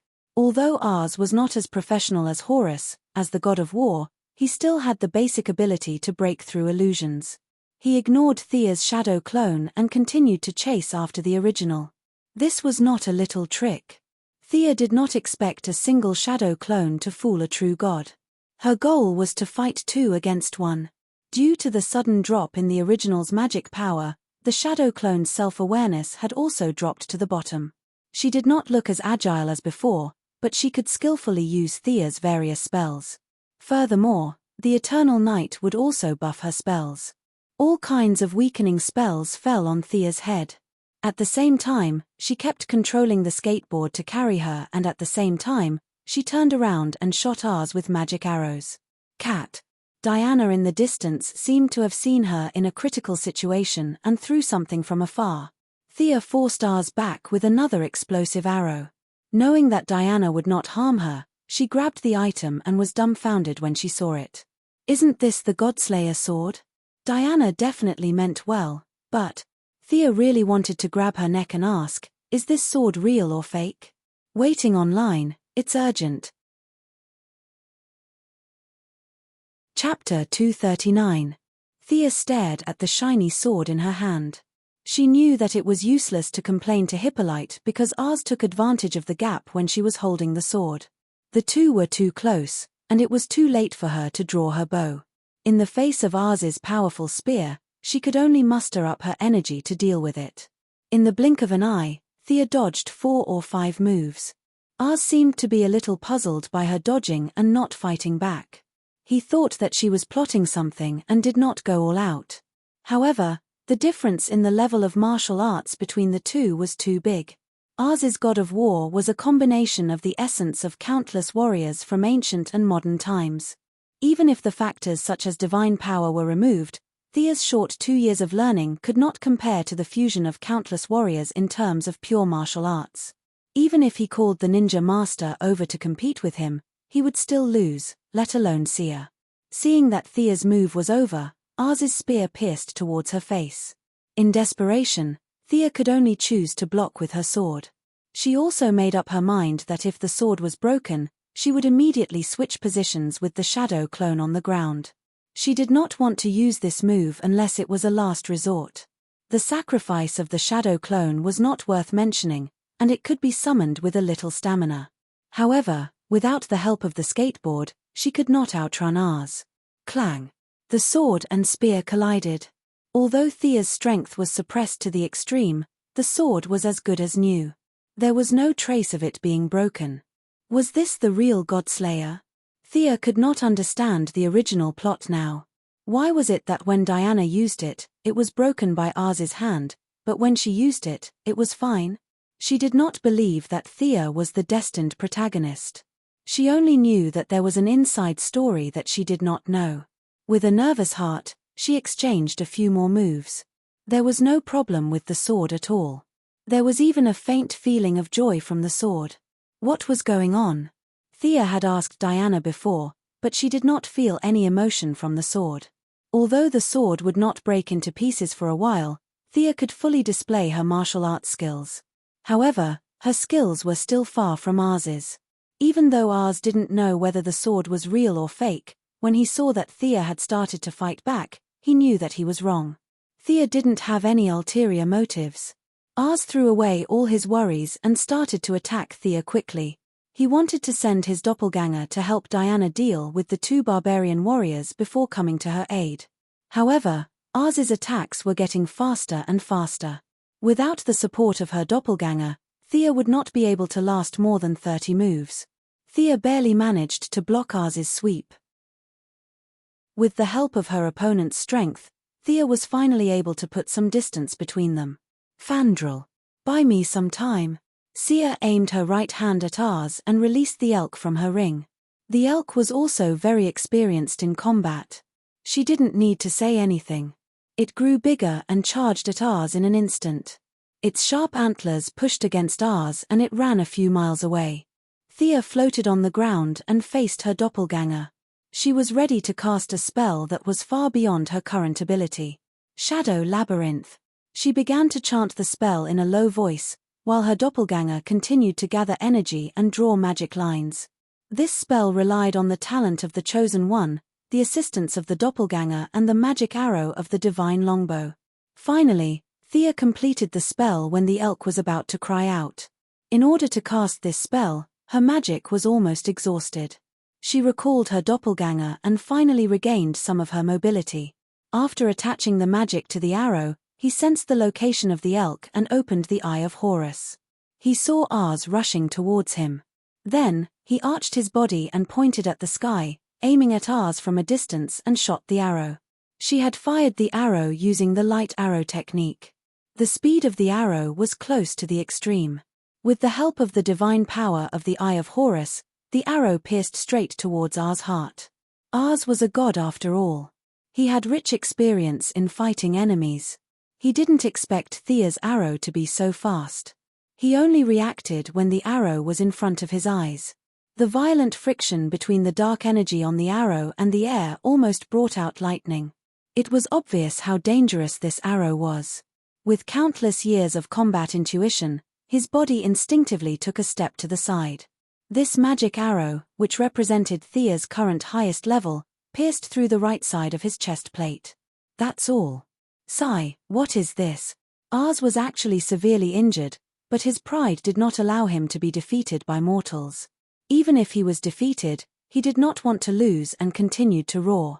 But before he could finish his sentence, he saw a ball of dark shadow energy wrapping around him in the opposite direction, as if trying to drag him somewhere. This was a high-level spell. Although Oz had never seen this spell, he could still judge the level of the energy. This thing definitely didn't suck him in to treat him to a meal. He began to struggle. If he was in perfect condition, even this level of spell wouldn't be able to do anything to him. There was a natural gap between gods and humans. But now he was just a clone. His divine power had no source. Every time he used it, it would be depleted. After being suppressed by Thea's talent and being tortured by her back and forth several times, 20% of his divine power had been consumed. Considering that he still had to deal with Diana, who was almost in perfect condition, Oz hesitated. The elk had fought with the goddess for many years. He had rich combat experience, or rather, he was very cunning. Seeing Oz's hesitation, the elk ran a few steps and pushed him in under Oz's furious gaze. Go support Diana. Thea ordered the elk in her mind. She was slowly recovering her magic power. Oz was only temporarily trapped. With his ability, there was no doubt that he could get out of the shadow labyrinth. It was just a matter of time. Diana would have to be the main force in the upcoming battle. Diana was anxious at first. She didn't realize it before, but when the situation became critical, she realized her own shortcomings. First of all, she couldn't fly, so she was entangled by the two musclemen.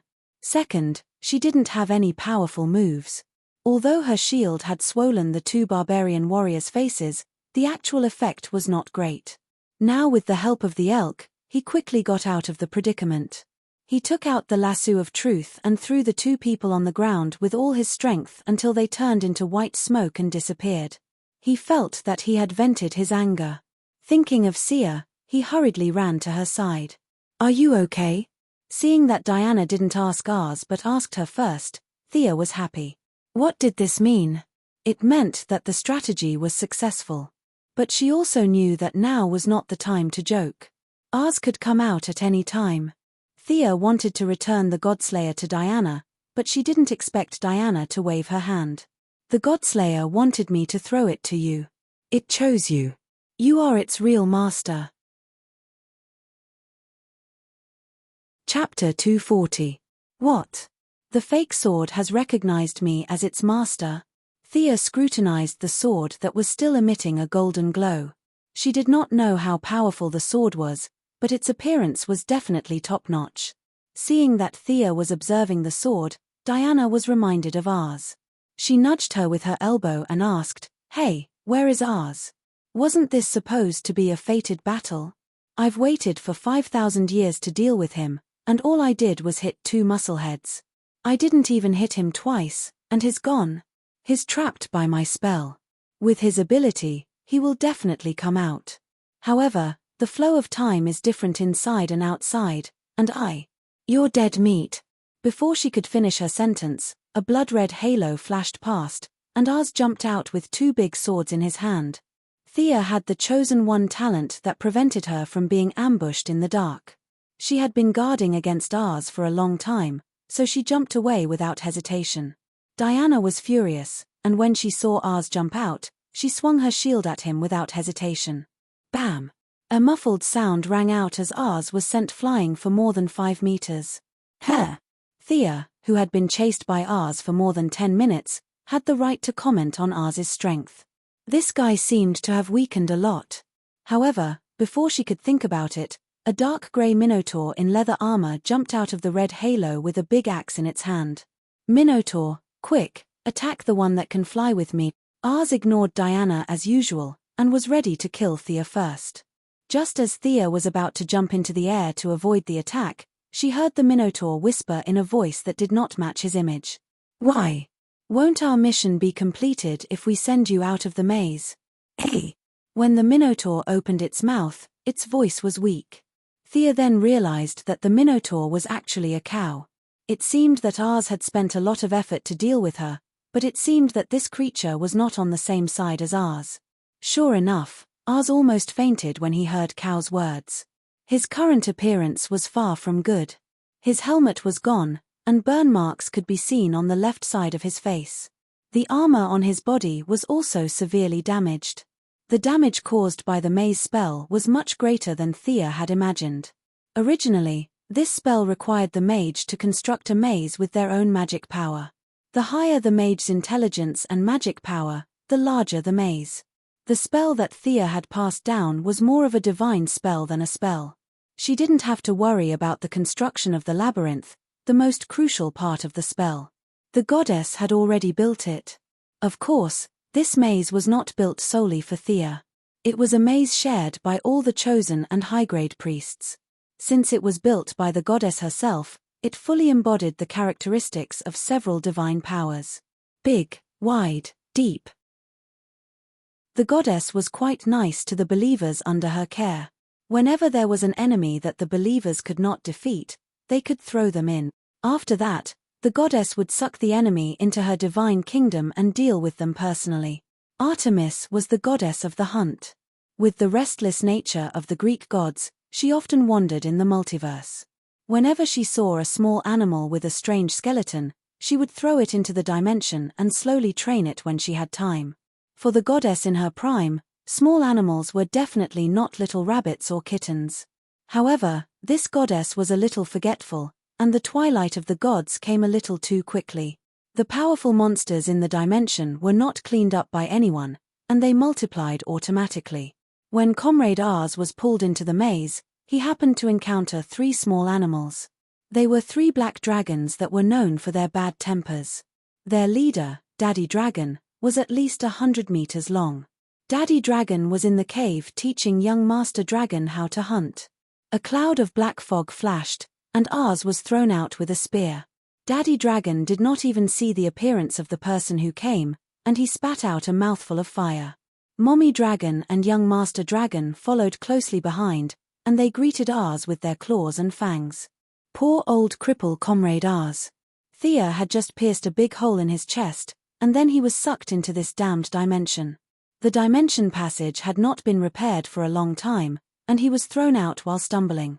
Then, he encountered a family of 3 who took advantage of the situation to rob him. Ars was enraged. A tiger that fell from the sky would be bullied by dogs. He did not have time to repair his body, so he threw away the spear and swapped it for 2 big swords. He slashed left and right, and fought a bloody battle with the family of 3. After leaving Thea's discriminating barrier, Ars recovered some of his strength. With the help of his superb martial arts and divine power, he finally cut the family of 3 into 18 pieces at the cost of minor injuries. He did not know whether these evil dragons were Thea, but at least he had vented his anger. When he looked around, he realized that he didn't know where he was. Although he had the memories of the god of war's original body, his original body was a pure warrior god. The few high-end spells that he knew in the later stages were only things like earthquakes and meteorites. His original body didn't care for such a labyrinthine spell. It was also the first time that he had seen such a labyrinthine spell. Silently, he used his divine power to heal the damage on his body. After checking his body, he felt a little bitter. He only had 60% of his divine power left.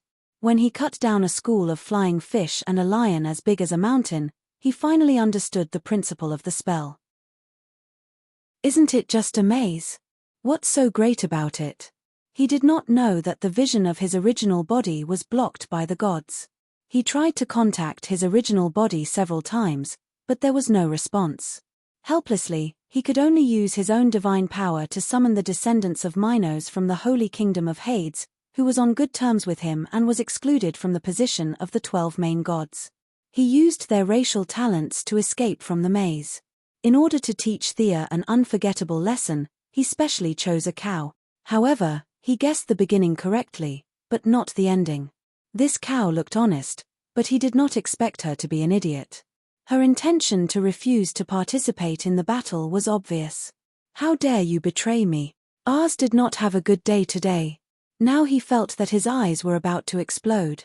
It was all because of these guys. The heifer rolled its eyes nonchalantly and ignored Ars with its axe on its shoulder. Although Ars was angry, he really did not have the means to restrain the little cow. The little cow's boss was Hades, and she was only following him to help. After defeating Diana with difficulty, he was now covered by Thea's enchantment again. His strength was less than half of what it was at the beginning. He originally had a good chance of winning the battle, but in the end, he spent all his divine power inexplicably. Now he could not defeat Diana with his own strength, so he could only use his rich combat skills to stabilize the situation. Ars thought left and right. This swaying little cow was his only way to win. He dodged Thea's magic arrow and used his skillful combat skills to throw Diana far away. He stood still for a few seconds. When he regained consciousness, a golden contract appeared in his hand. He waved it at the little cow. "The contract of Hades. As long as you help me defeat them, you will be completely free." Chapter 241. Heifer pondered for a few seconds and nodded happily. "Okay, I agree." As soon as she finished speaking, the golden contract in Ars's hand turned into golden sand and scattered with the wind. "You're dead." Ars did not even look at Diana, who was originally arranged to be his lifelong enemy. Instead, he raised his two long swords and rushed towards Thea with a ferocious look on his face. Heifer also had a wicked smile on her face. She carried her axe and joined in the game of chasing after Thea. Thea looked at Ars's scarlet eyes and was full of helplessness. How did things become like this? She did not dare to fight back in the face of the two aggressive people. Ars had indeed consumed half of his divine power, but she had consumed more. She could only use the old method, which was to continue running. In order to take care of Diana, who could not fly yet, Thea chose to fly close to the ground. The scene was extremely ugly for a moment. The four of them were in groups of two and were all moving in a straight line. Thea ran in front and occasionally turned back to shoot a few arrows. Diana ran and blocked all kinds of attacks for her. Ars and Heifer ignored Diana and aimed at Thea. The fight was so ugly that Ars, as the god of war, felt full of shame. He kept scolding Thea and asked her to stop and fight one-on-one with him. How stupid would Thea be to fight one-on-one with him? She acted as if she did not hear him and led this strange team around the village in irregular circles. Inspired by his one-on-one fight, Diana also asked Ars to stop and fight one-on-one with her. She talked about the traditions of the people and the rules of the Battle of Gods. But now that Ars's strength was reduced by half, he was not confident that he could defeat Diana, who did not consume much energy. He could only copy Thea and pretend that he did not hear her. In ancient wars, it was a very shameful thing to attack the opponent's mount. However, in order to catch up with Sia, Ars no longer cared about his reputation as the god of war and attacked her skateboard like a madman. Unfortunately, Sia really worked hard on operating the skateboard. She was sometimes fast, sometimes slow, sometimes high, and sometimes low. She was so agile that Ars's several attacks were in vain. For the sake of his reputation, Ars had to give up attacking the skateboard and continue to chase after Sia. When it circled the village for the 5th time, the little heifer was very happy and laughed happily. "What are you laughing about? Are you seriously chasing after her? You should be faster in this damn enchantment." Smoke was coming out of Ars's forehead. Needless to say, he was angry. Now that he saw Heifer being so happy as if she was playing a game, he immediately scolded her. Heifer stared at him with a pair of innocent eyes and attacked Thea twice with her axe. But they were all blocked by the agile Diana. Heifer blinked at Ars, which meant, Did you see that? I tried my best. I'm only at this level. Her perfunctory attitude made Ars feel dizzy. Fortunately, he still remembered that she was his helper. Otherwise, with his usual temper, he would have killed her. Thea naturally saw Heifer's passive attitude. She silently cast a spell on the arrow. Thea shouted, "Diana, get out of the way." In the blink of an eye, Sia shot an earthy yellow magic arrow at the ground, creating a huge pit in the path that Roland had to pass through. Diana got the hint and dodged it with a big jump. Ars was an experienced fighter. Plus, he knew a few of Thea's attack methods.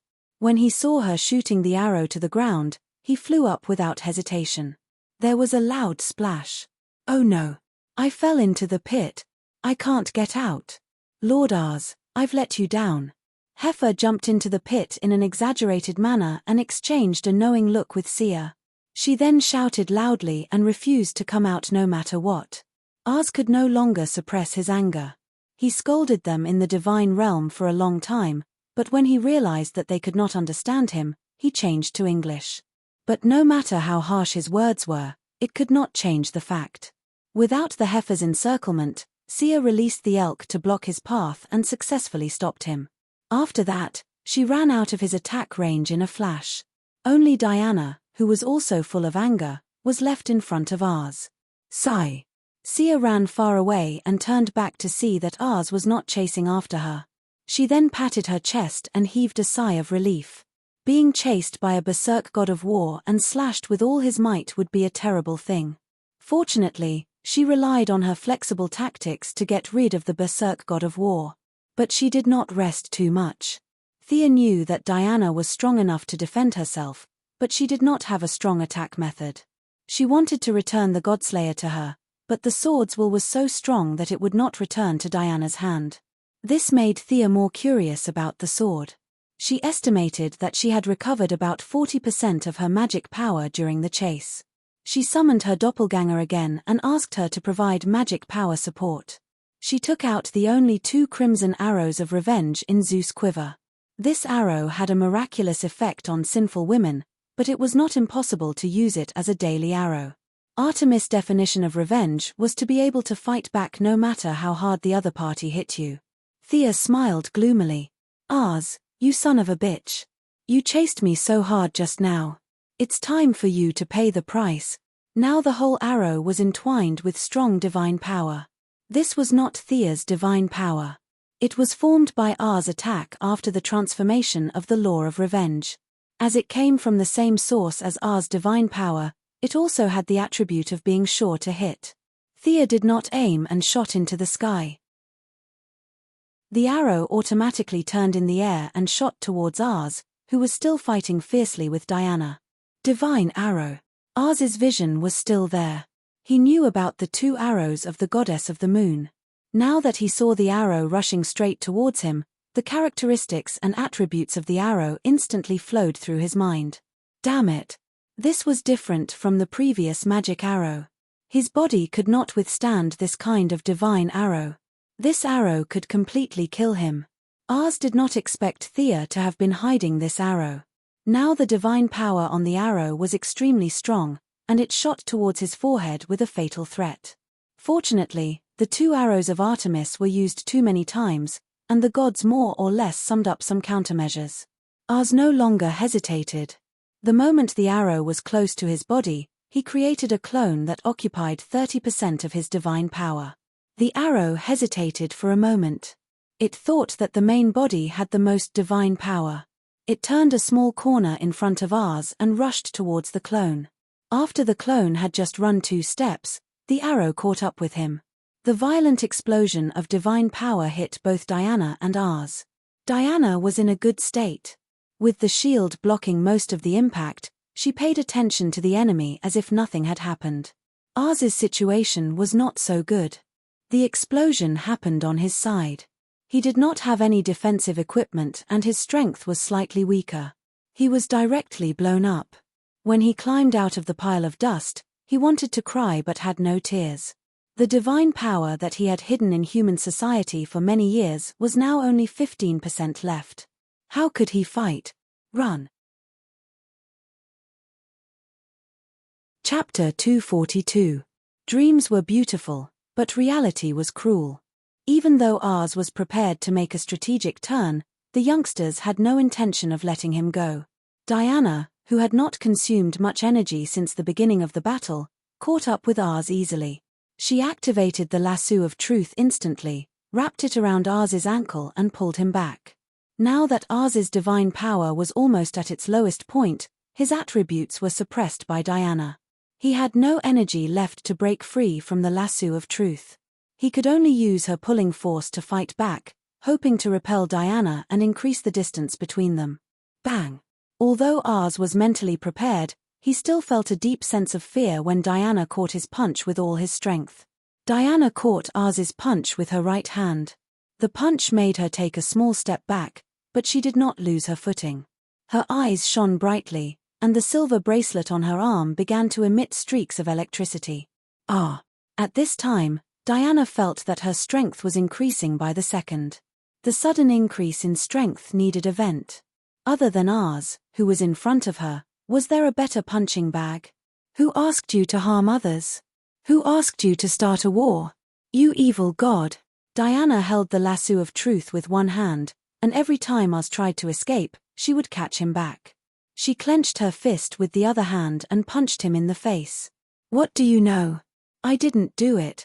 Originally, Ars did not bother to explain, but as the silver bracelet gradually awakened, the divine weapon that had followed Diana for 5,000 years began to show its power. Diana's punches were getting fiercer and fiercer, and her strength was almost endless. Ars could barely resist the first two punches, but after that, his counterattacks were simply defeated. Facing the blame that was placed on him for no reason, Ars felt that he could not beat her, but he could not admit defeat. Maybe when he had the upper hand, he could proudly say that all the bad things in the world were done by him. Bite him if you dare. But now that he was beaten like a dead dog, he no longer had the mood to be brave. All he had was a deep sense of unwillingness. Damn it! What does the war between humans have to do with me? In the face of Diana's relentless attacks, Ars felt as if his body was engulfed in flames. There was anger towards his own weakness, as well as anger towards the world for slandering him. He was a high and mighty god, and he did not admit that he had anything to do with all this. I refuse to accept this. I haven't lost yet. Don't even think about humiliating me. Ars's almost depleted divine power miraculously recovered a little because of his violent anger. But everything in the world, how much you gain, you lose. He gained new power, but the price was heavy. He paid for it with his sanity. In the face of Diana's punch, he only slightly avoided his vital parts and completely gave up on defense. He also threw a punch at Diana. Diana had already launched her attack, and it was too late for her to withdraw her attack. Her silver bracelet of shield protection was useless at this moment, and she could only use her divine power to protect her body and take Ars' furious attack head-on. The attacks of the two hit each other at the same time. Ars was strengthened by the silver bracelet of shield, and Diana was getting stronger and stronger. Ars's left half of his body was smashed, and he flew back 100 meters and plunged into the soil. Diana was much better in comparison. Her divine power was more abundant, and although the defense of the armor on her body was not as good as the shield, it was still a divine artifact. Ars's attack was only a minor injury to her, and she stopped after retreating more than 10 meters. But at this time, she did not have a smug expression at all. She was actually injured by Ars, who was tortured by Thea. Unforgivable. At this time, Thea, who was hiding 2 miles away and secretly observing the battle with the Eye of Horus, was surprised to see that Ars was still able to unleash his explosive power. Originally, after shooting the arrow of revenge, she saw Diana's guardian bracelet begin to show its power. She thought that Ars's defeat was in front of her eyes. She didn't expect that this god of war would recall something and miraculously recover a part of his combat power. Sia was so scared that she quickly shrank her neck.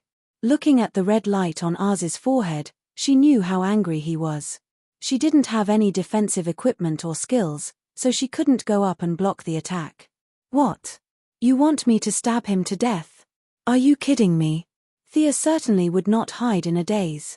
She found that the fake sword could communicate with her mind. The sword kept urging her to stab Diana, but when Thea wanted to throw the sword to Diana, it was unwilling, as if Diana was a scourge. This is going to be difficult. Thea could not help but scratch her head. After a simple communication, she roughly understood the purpose of the sword. It was a little unfair to call it a fake sword. It was originally created by the god of fire, Hephaestus.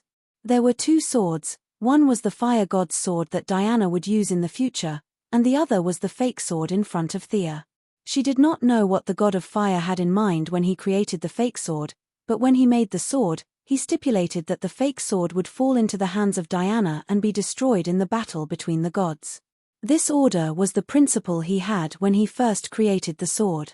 Although the fake sword had a trace of consciousness after 5,000 years of worship by the female warriors on Paradise Island, it could not resist the original will of the creator. Due to the attention of the gods, it could not tell Diana the truth. It could only choose to die silently. However, Thea's unexpected appearance changed its fate drastically. Ars's fierce attack made Diana anxious, so she threw the fake sword to Thea. So, your original mission is still there. You will be destroyed when you return to Diana. Will you be fine? Thea asked doubtfully. The fake sword did not answer her question. Instead, it kept urging her to stab Ars to death. So urgent. Did Ars kill your entire family? Thea rubbed her chin and thought about the problem of the fake sword. Thea had a 60% chance that the fake sword would change drastically once it killed a god.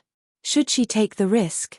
As Ars used his divine power to repair his body again and again, although he still had a little divine power, his spirit was showing signs of fatigue.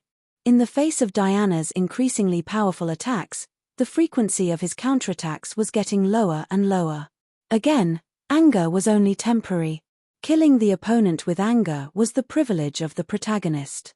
Unfortunately, Ars was not the protagonist. There seemed to be a chance. Thea cast a lot of protective spells on herself and instructed her clone to continuously attack Ars with magic. She wanted to get closer to the battlefield without attracting too much aggro. Ars glanced at the clone and did not care at all. It was already very difficult for him to deal with Diana. A clone with less than 30% of its usual power was not worth his time. Chapter 243. Seeing that the doppelganger was getting closer and closer to Ars, Thea thought about her plan and felt that it was still not safe. She made a cut on her palm and used her blood to draw a reverse teleportation circle on the spot.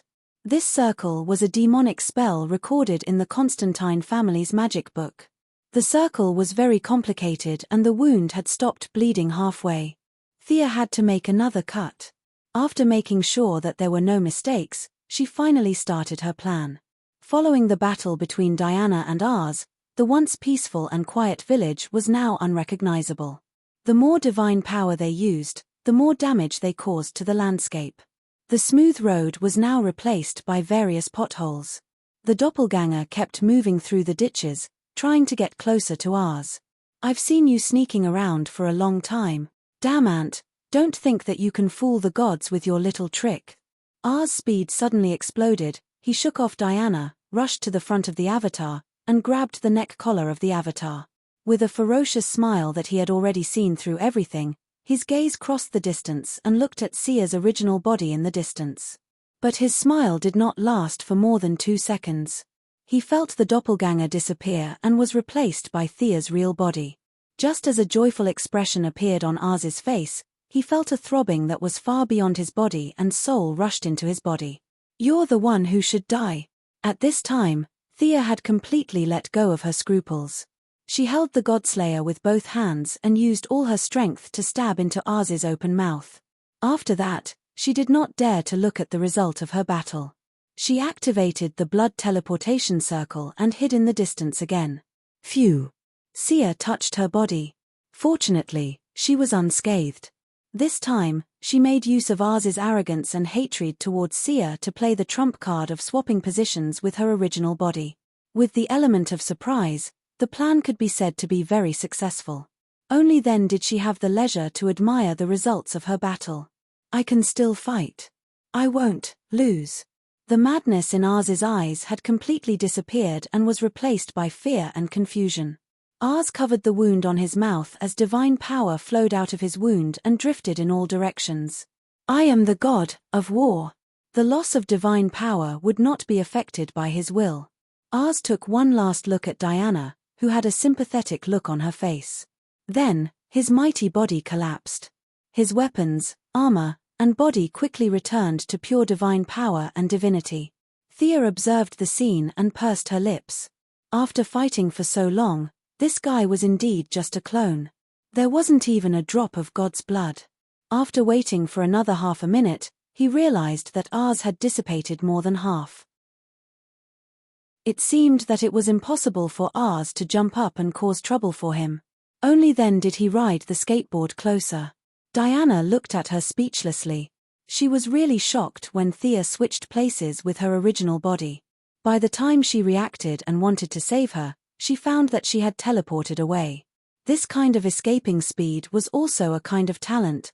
You won't blame me for killing Ars, right? Thea asked softly. How is that possible? Didn't I give you the God Slayer? This is your destiny. Diana was puzzled. She did not understand why Thea would ask this. Thea thought about the whole thing and guessed Diana's thoughts. Her thoughts were very simple. She still believed in the story told by her mother. In her mind, the Godslayer should have such an effect. Thea would naturally have such an ending if she got the sword. Was there any doubt? Thea resisted the urge to tell her how many twists and turns there were, especially when she realized that Ars's divine power had dissipated with the wind. However, the god of war's divinity seemed to be gathered by some kind of force and was waiting for something. The gods are watching. I'd better not tell you the story. It's a bit complicated. You should keep your good impression of Hippolyte. The two women chatted casually. Thea waited quietly for the distribution of Ars's divinity. In the original timeline, Diana should have absorbed all the divinity. However, with Thea's interference, things were a little different. Although Thea and Diana were close friends, she did not think it was a good idea to give the divinity to Diana because she did not lack divinity. If Diana's total divinity was calculated by 1,000, she did not even have 200 divinity. It was meaningless to raise her upper limit. On the other hand, if the divinity was given to Thea, her upper limit would be raised from 50 to 150. The effect was obvious. However, she also knew that she was first and foremost an outsider, while Diana was her biological daughter. The difference between them was huge. It was impossible for her to say that she had contributed a lot, so she should be given more. In order to fight for more benefits, she took out Zeus's lightning arrow. On one hand, she wanted to see how it was charging. On the other hand, she wanted to show it to the gods who were watching. I have the arrow given to me by my boss. We're all on the same side. Since we're on the same side, shouldn't you at least show some appreciation? She did not know if the gods in heaven pitied her or if her actions worked. The power that originally bound the divinity disappeared. The divinity was divided into two and directly entered the two women's bodies. Traces of light entered Sia's body. It could be said that this was the first time she had absorbed divinity. Previously, she had been passively fused with the unicorn after absorbing it. The absorption of divine blood was also slow and weak. Although Ars was only a clone in the mortal world, and its level was not as high as Horus's real body, Thea was now sharing half of the divinity of his clone. The quality was not as good as Horus, but the quantity was far more. Countless scenes flashed before Thea's eyes. There were scenes of tribal warriors hunting, fierce battles between two armies, and countless shadows of warriors fighting. Knowledge and a lot of understanding of fighting were presented in front of her eyes like a movie. Originally, Thea's fighting ability was not bad. Although most of the time she was at the bottom, she could still be called a fighter.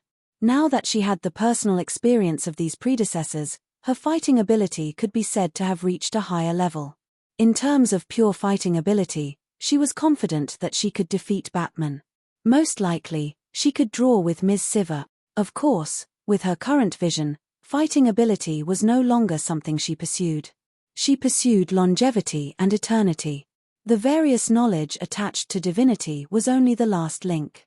For Thea, the greatest function of divinity was to transform the body. It improved strength, speed, endurance, wisdom, and all aspects. This was the greatest use. If her original body's magic power limit was increased by 1 point per day, after receiving the reconstruction of divinity, the limit would be increased by 10 points per day. This would quickly increase her magic power to a very high level.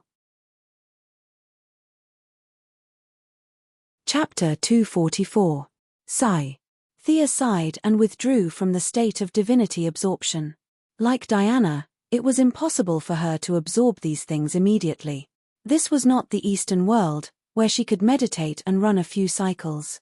This required a lot of time to digest. Although she had only absorbed a small part of it, the divine power in Thea's body had grown a little stronger. Now, the duration of using the Eye of Horus would be greatly extended. Divinity was a good thing. Unfortunately, there were not many left in the human world. The Isis talisman in her space ring only stored magic power. Thea thought about the plot she knew, but she could not think of the half-dead god lying there waiting for her to harvest.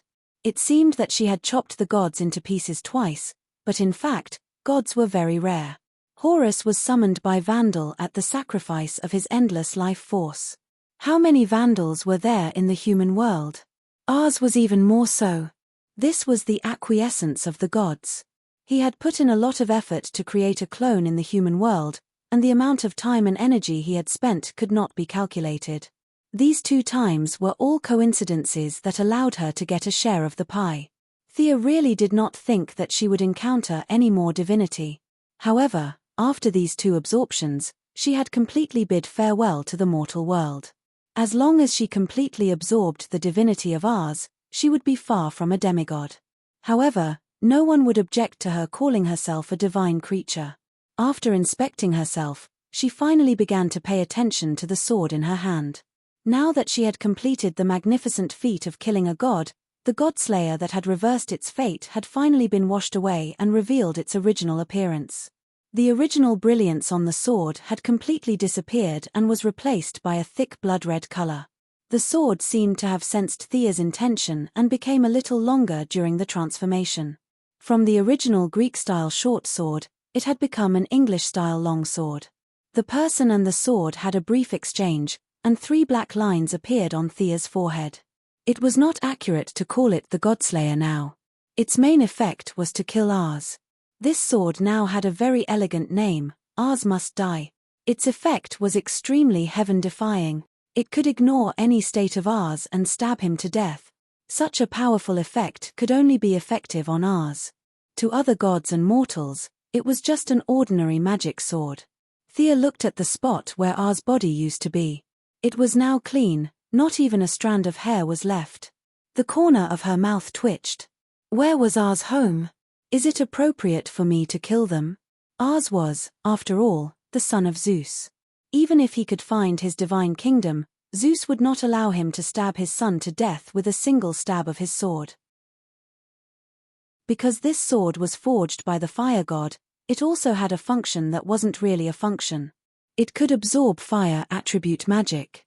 Thea could channel her fire element magic into the sword, making it look beautiful when she wielded it. Yes, this was the only remaining ability of the sword. It looked cool. What do I need you for? Thea gloomily put the sword back into the infinite space ring. Although it had escaped its fate, it still could not be used by Diana. According to the sword, Thea needed to find a power that was beyond divine power to rewrite the original setting. She opened the Eye of Horus and looked into the distance. Steve and the others were fighting over the plane transporting the poison gas. Thea silently recited a spell, triggering the mental power in the minds of Steve and the others. They would gradually forget everything about Thea in the next 3 days. Finally, it was time to leave. Thea lowered her head and did not dare to look at Diana. Go, my love. I will wait for you. You must remember our promise of 100 years. Diana spoke first. I will, I. The atmosphere between the two was getting sweeter and sweeter. The distance between them was slowly closing. Just as their lips were about to touch, a sudden voice interrupted them. Oh, Ars is dead. We are free. Roar. An unusually cheerful voice broke the ambiguous atmosphere between the two. F***CK. Sia almost pulled out the Godslayer again. She looked at the heifer that had climbed out of the pit and hopped to their side with a ferocious gaze. The little heifer was frightened by their gazes. Diana was also staring at her with hostility. Her murderous aura filled the air, and many stones and debris around them floated in the air. What's wrong? The little heifer did not know what happened, but she knew that she was in trouble. She kept bowing and looking at the two with her big watery eyes. Why are you still here? Thea was not the kind of person who would vent her anger on others. Besides, no matter what the little heifer's intentions were, she had helped her. If the little heifer and ours had gone after her, the outcome would have been uncertain. The little heifer lowered her head and bowed. When she heard Thea's words, she lifted her eyelids slightly and glanced at her. When she saw that the murderous aura had mostly dissipated, she raised her head and said cheerfully, I am free. That idiot set me free. Of course, I am here. Where else can I go? The little heifer answered matter-of-factly. She looked at them as if they did not understand such simple logic. Are you a descendant of Minos? Diana knew all kinds of myths and legends like the back of her hand. She looked at the little heifer and her eyes lit up. It was the same expression that she had when she saw the man on Paradise Island. The little heifer was annoyed by the way she looked at it. It was as if she was studying something new. So, she told her the reason why she was there. So, Hade's situation is not good. Your kind likes to live in complicated mazes. As the god who protects your kind, he no longer has the divine power to build a maze for you. You think that the shadow maze that I created is not bad, and you want to live there. Thea summarized her words. Fortunately, the little heifer could speak Greek. She finally understood what she wanted to say. Every time Thea said something, the little heifer nodded and looked at her expectantly. That is Artemis's dimension. Do you still want to go there? The little heifer was chosen by ours because her combat power was quite good. It would be difficult for her to become the king of the realm, but she could still survive. The only trouble was that her behavior was similar to that of a job harping. Would it cause more chain reactions? As expected, when the little heifer heard that it was the territory of the goddess of the hunt, she immediately shook her head and expressed that she did not want to go. In the end, Sia had a discussion with her and promised to build a few self-moving mazes for her in the modern world. It was too easy for the Quinn Corporation to do this. In the future, with the AI Gideon, a small change in 3 days and a big change in 5 days. When the little heifer heard that there was such a good thing, she quickly entered the dimension ring and prepared to return to 2008 with her. After finally tricking this combat power away, Sia looked around and found that there were no longer any troublemakers around. She hugged Diana domineeringly and kissed her on the lips. Diana's lips were like her, full of heroic spirit.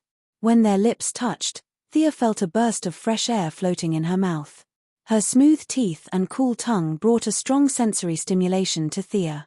The two hugged and did not let go for a long time. Chapter 245. I'm leaving, Diana Prince. Hold on to your belief. We'll meet again in 100 years. Their lips parted, and Thea gently stroked her cheeks. Neither of them was the kind of person who was shy, and they let go of each other's arms very quickly. I'll wait for you. I'll wait for you to sing that song again. Although it was not a parting of life and death, Diana's mood was inevitably a little depressed. Thea pulled out Zeus's lightning arrow, pulled the bowstring, chanted a special spell, and activated the special array on the arrow. In Thea's view, it was a bit like submitting an application to a superior unit.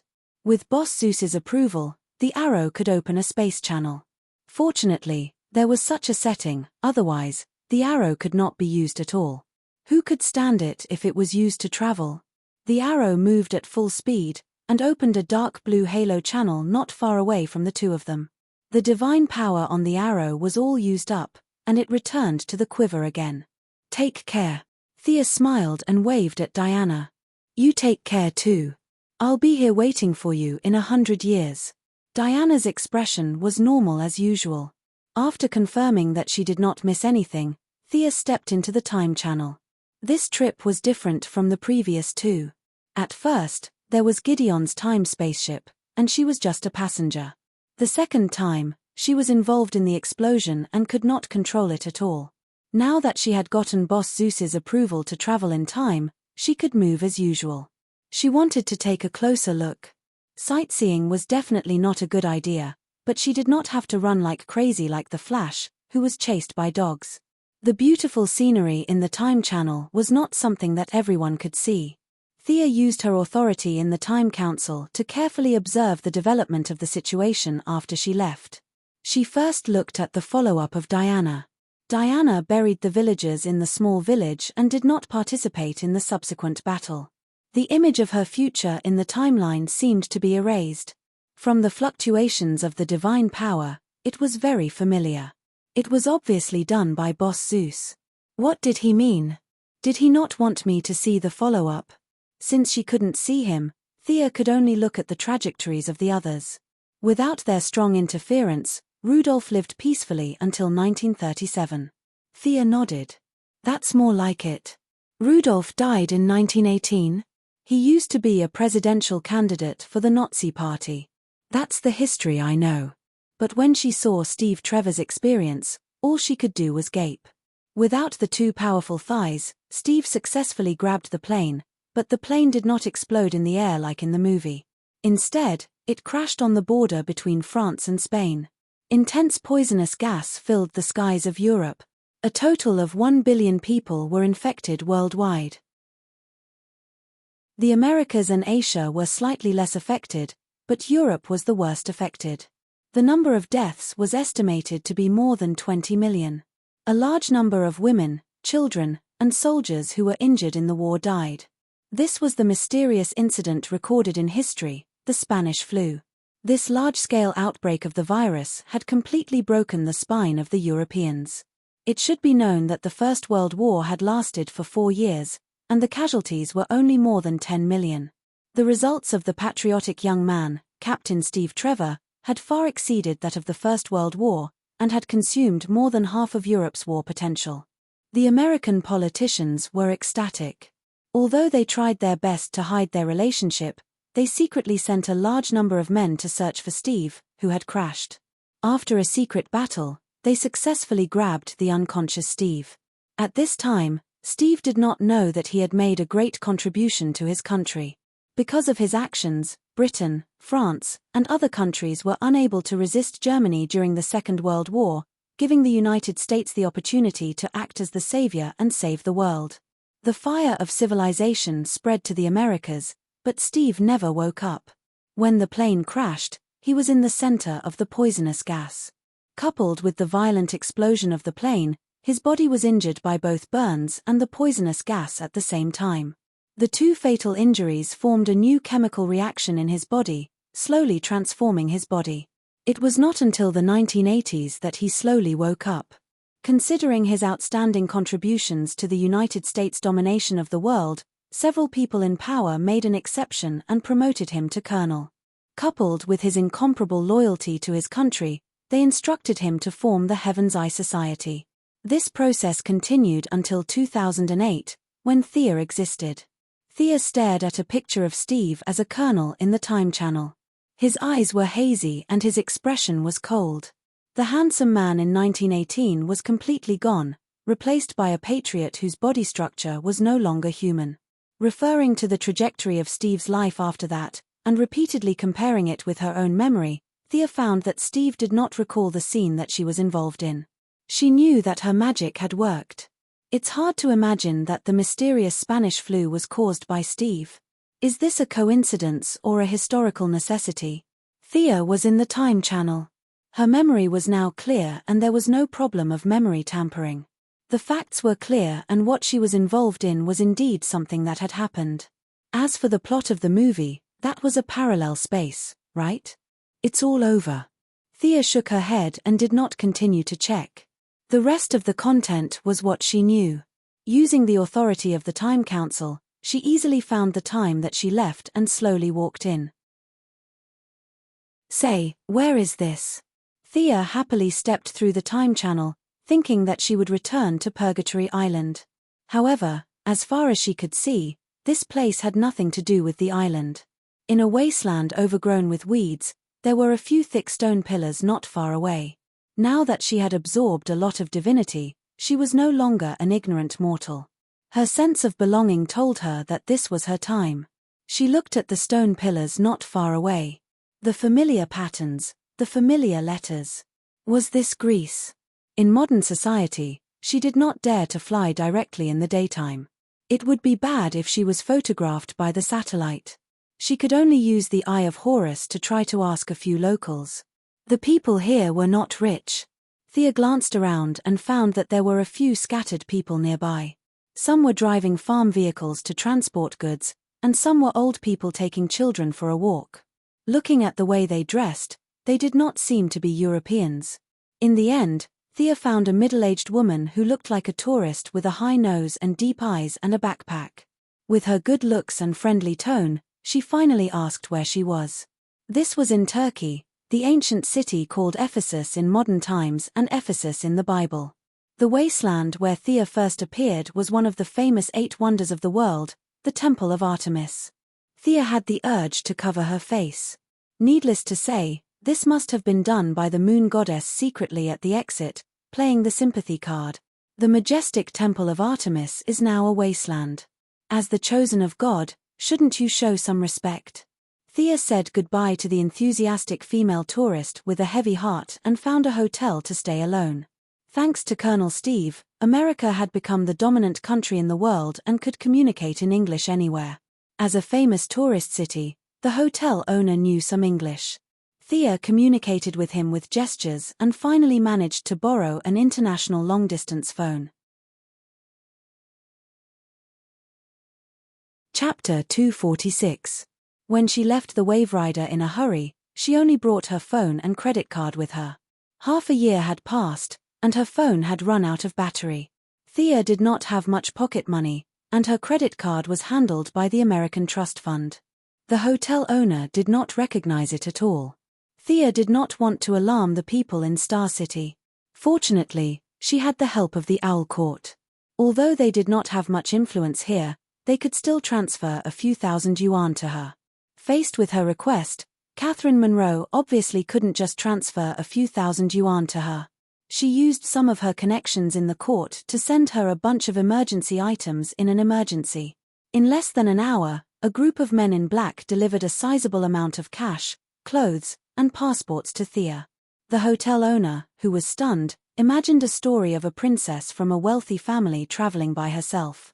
He quickly vacated his best room for the extraordinary princess of a certain European country to rest. Thea tidied up a little. Then, she picked up her new phone and dialed the number of the Louvre Museum in France. "Excuse me, is Miss Diana Prince there?" After the call was connected, Thea asked nervously. Thea was confused by the long string of words on the other side of the phone. What did he mean? It sounded like French. As expected of a 1,000-year-old enemy. The whole world spoke English, but they still spoke French. Fortunately, Thea had learned a few words of French when Diana was still a child. Thus, she spoke to the Frenchman on the other side of the phone. Half an hour later, Thea put down the phone. F***ck, this guy definitely knows how to speak English, but he won't say it even if you beat him to death. Thea wanted to crawl over the phone and strangle him. It was so infuriating. Thea was very anxious. The other side of the phone chatted with her for half an hour. Where did Diana go? The receptionist on the other side of the line talked to Sia slowly for half an hour. Sia asked repeatedly, but the receptionist was not annoyed, but the meaning of her words was clear. There is no such person in the Louvre. Thea didn't tell Diana about her future because she didn't want to affect the timeline, and Diana was smart enough not to ask.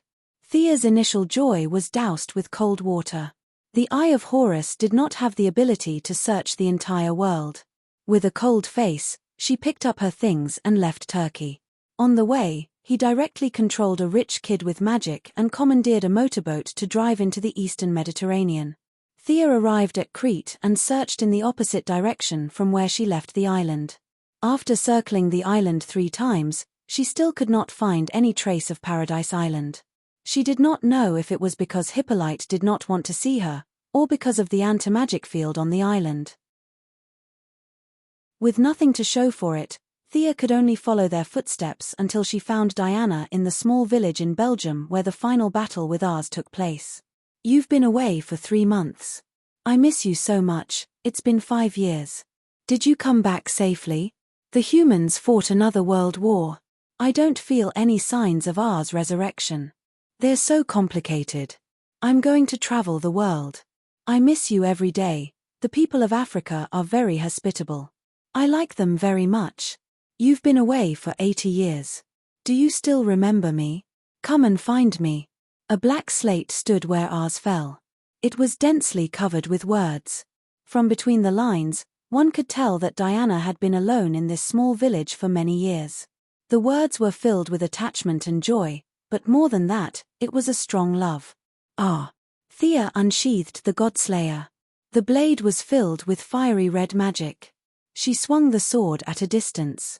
Her full strength created a ditch half a meter deep and more than 10 meters long. "I didn't want to." Thea threw the Godslayer away and knelt on the ground. Her hands kept hitting the ground as tears flowed uncontrollably. The last time Diana left behind words was in 1998. There seemed to be signs that the female warriors of Paradise Island had left the island. She went to investigate. Thea's heart was in a mess. She did not know where Diana had gone.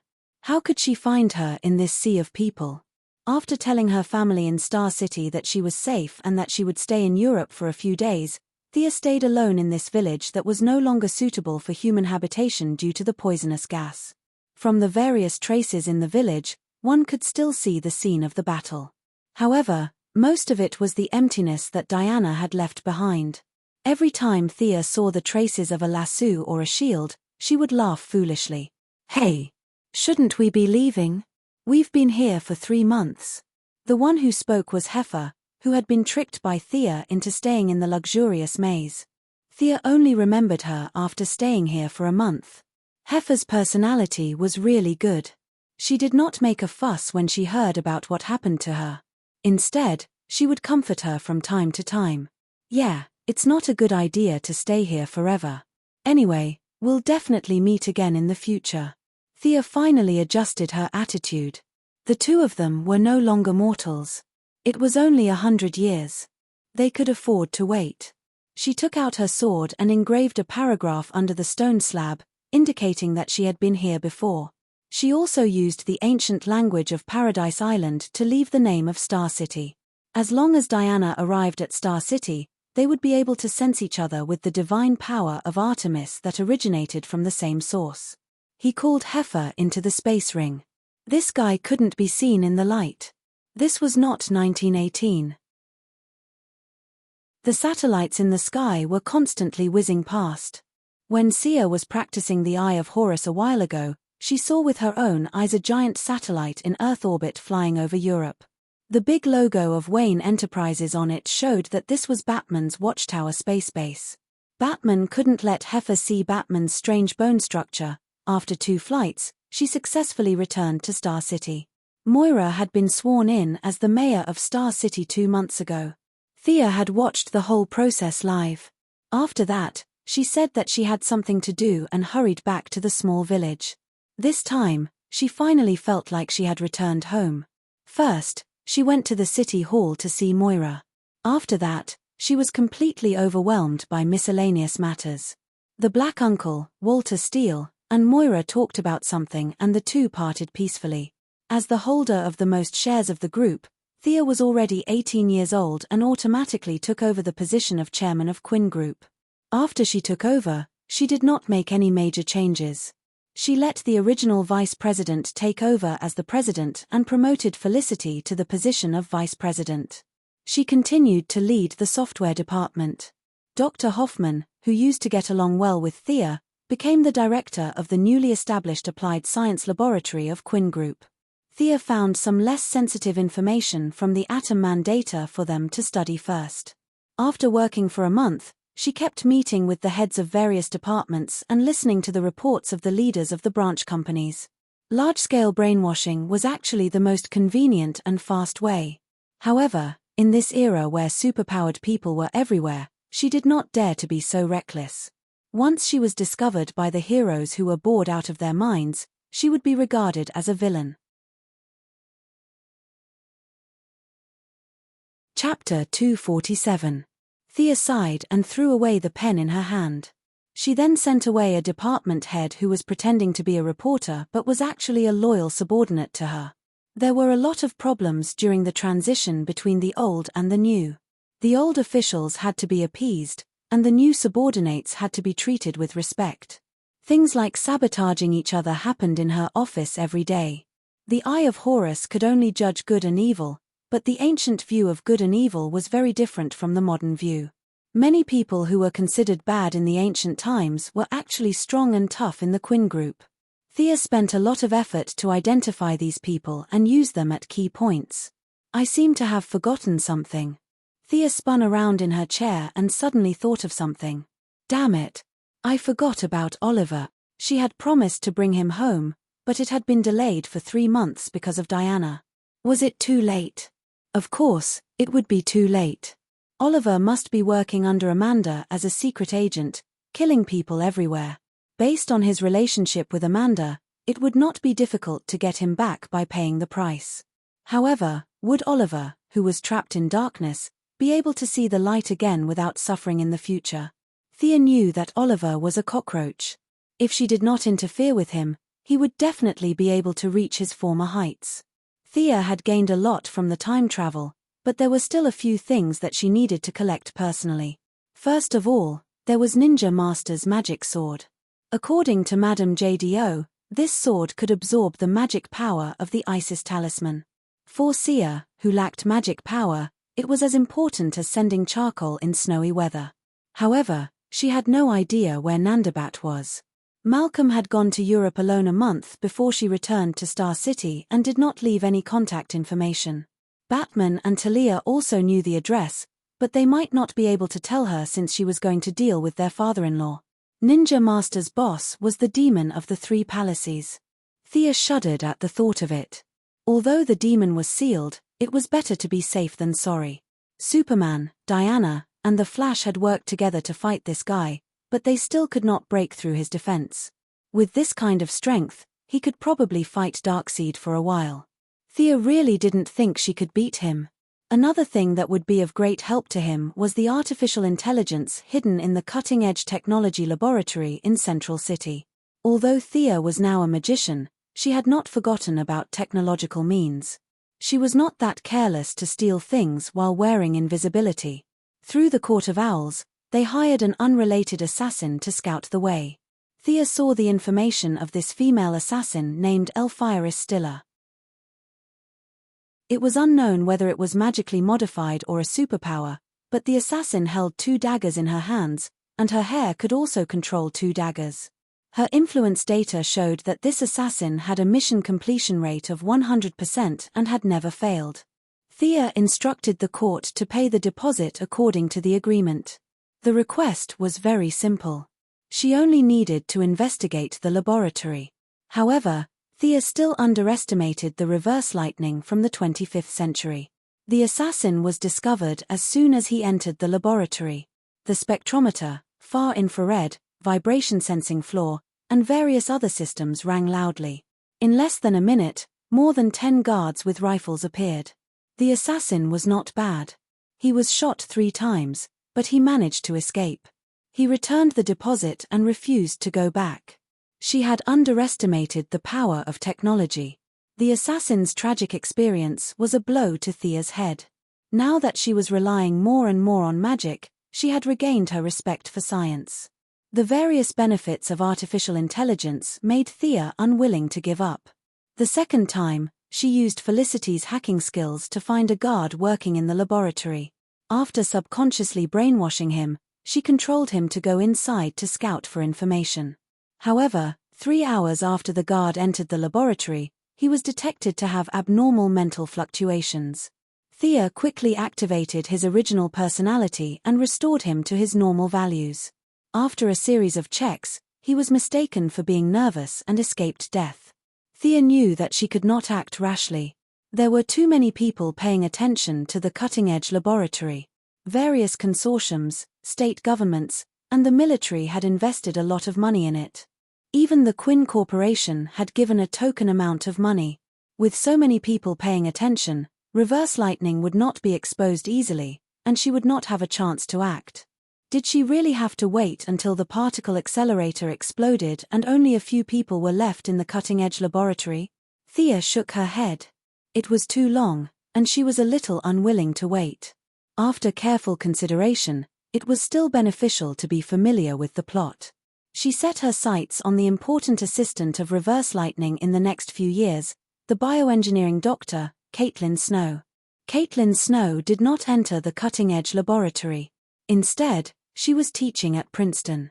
Thea was going to take a detour and apply for her postgraduate program. Then, she would sneak into the cutting-edge laboratory. The environment of Western society was very clear about personal identity. A billionaire could be a superhero, a prince could be a soldier, and naturally, Thea could also be an intern. Originally, the school wanted to expel her because she did not report to school for a long time. However, when they heard that she was the president of the Quinn Corporation, they were speechless. A century-old school. Thea could only laugh.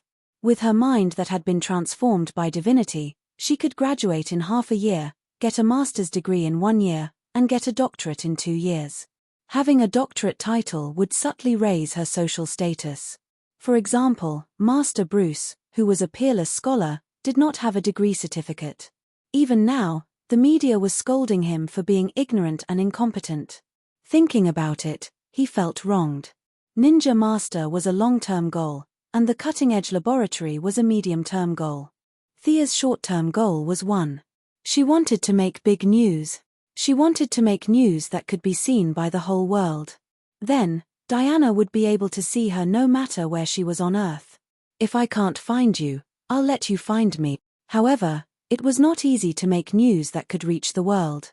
Her mother had just entered the political world, so it definitely could not be a scandal. She needed to do something very eye-catching. Thea quickly found something that met all the requirements, and it would definitely attract Diana. She wanted to rebuild the Temple of Artemis. It seemed easy to knock down and rebuild a pile of broken stones in the wilderness. With Thea's political power, it was not a big deal to build a temple in Turkey. However, her request was not that simple. She wanted to attract the attention of the world's media. Thea wanted to knock down and rebuild one of the 8 wonders of the world. She wanted to recreate the glory of this ancient building in its original place. She had to face the world's scholars, experts, and news media. The resistance of this matter was unimaginable. Thea's plan was to secretly send the Court of Owls to bribe the local parliamentarians and several think tanks around the President of Turkey. On the surface, she would use her identity to get the permission of the US government. She had to make this big news in the shortest time possible. Chapter 248. Thea, you're crazy. Do you have a fever? To Thea, Felicity, who had not seen her for more than a year but had not seen her for at most 3 months, was furious. You want to demolish one of the 8 wonders of the world and rebuild it. It's such a big thing and you're hoping that no one will talk about it on the internet. How is that possible? Felicity was so angry that she did not care that she was in the CEO's office. Aren't I discussing it with you? Thea also knew that this was a big deal. She was going to find a few confidants to discuss a rough plan, but she was met with strong opposition at the first step. It's impossible for no one to talk about it. You're going against the entire history of human civilization. Felicity couldn't understand why a smart person like Sia would do something so strenuous and unrewarding. She continued to blabber on and on. Thea was also wondering if this news was too big. But considering that she had automatically arrived at the temple through the time channel, it was self-evident what the goddess was thinking. In order to find Diana and complete the goddess task, the temple must be rebuilt. For humans, there was a lot of historical and cultural value here. For the goddess, this was her temple. You made it look like a wasteland, a place where birds don't shit and chickens don't lay eggs. It's okay if it's a wasteland, But you humans still organize tens of thousands of people to visit it every day. What's the meaning of this? Are you here to laugh at me? No matter how miserable I am, I can't let you laugh at me. Whether it was to attract Diana's attention or to save the goddess face, this temple must be demolished and rebuilt. Realizing that she had taken things for granted at first, Thea found Moira at night to talk about her idea. Rebuild the temple? Moira, who was reading a magazine, was stunned by her words. This was not within the business scope of the Quinn Group, was it? Thea looked at Moira's puzzled expression and knew that her words were a bit shocking. Normal people would definitely think that she was arrogant and frivolous. In order to gain Moira's trust and to pave the way for her to inject the divine blood in the future, Thea decided to show off a little. Mom, look. Thea kept looking at the furnishings in the house and found Moira's scarf. This is it. Transfiguration. A light green light flashed, and the originally still scarf seemed to be dragged by someone. It kept twisting and changing shape until it finally turned into a top hat. Thea waved her hand and put the hat in front of Moira, letting her personally judge its authenticity. Moira, who had lived for more than 40 years and believed that she had seen a lot, was really intimidated by her. At first, she thought that it was a magic trick. She held it in her hand and touched it again and again. Wow, it was indeed a hat, but how could it be? After a long while, he realized that this seemed to have something to do with today's topic. Moira chose her words carefully. Is this power the reason why you want to build a temple? Will it harm your body? As a mother, the first thing she thought of was not how powerful Thea was now.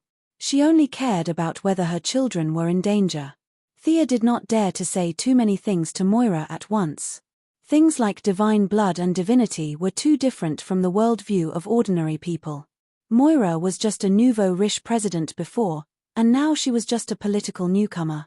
She was still far from the deep secrets of this world. She hugged Moira vigorously and the mother and daughter slowly floated in the air. Don't worry, Mom.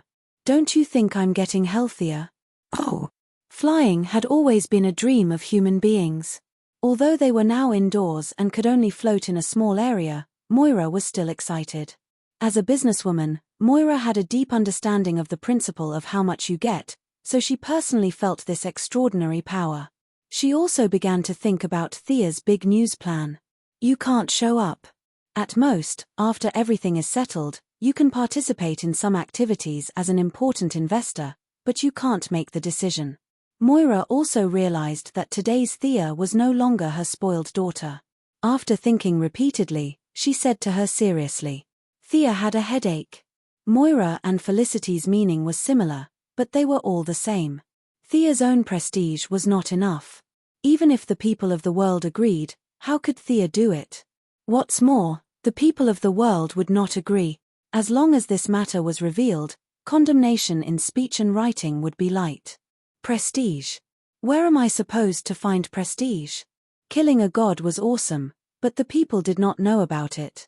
She could not hold a press conference with the Godslayer and say that this sword stabbed ours to death.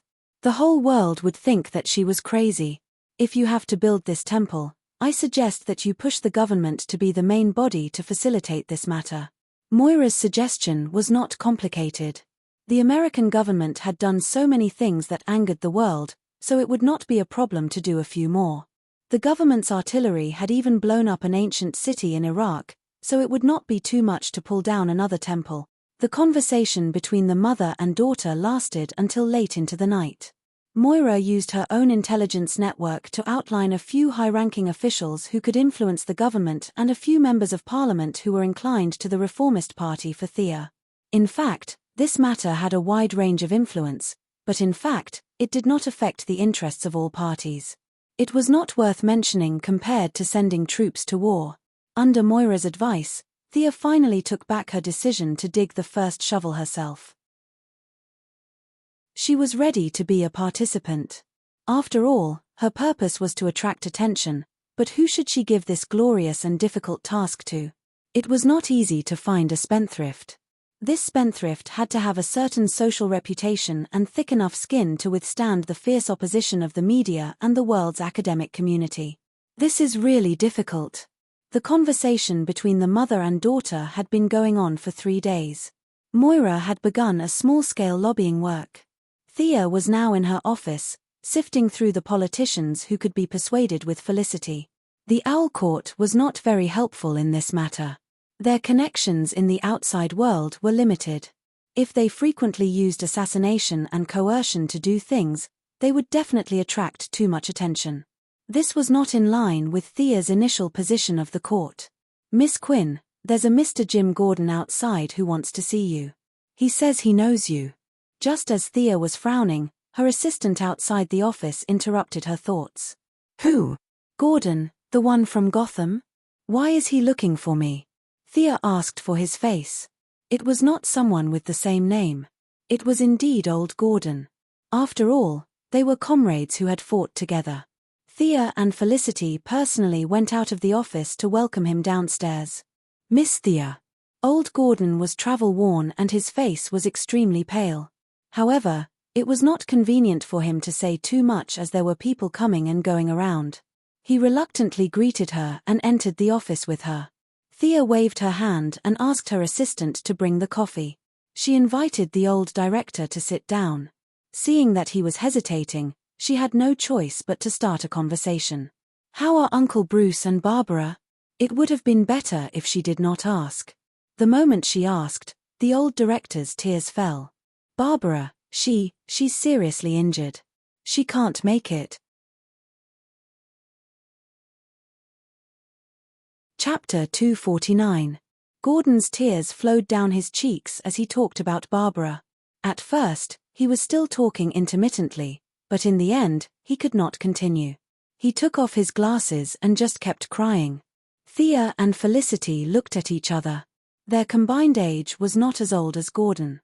As the younger generation, it was not appropriate for them to see the old man so sad, but they did not know how to comfort him.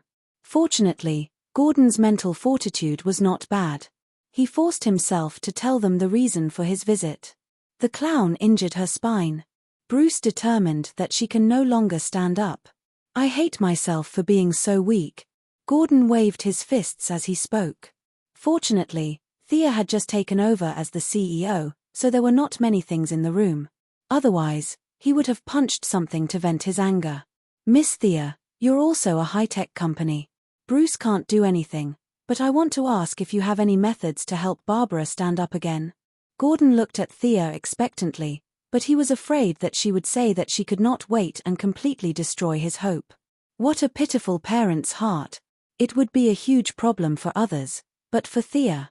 She could even repair Captain Frigid's genetic chain, and only her spine was injured.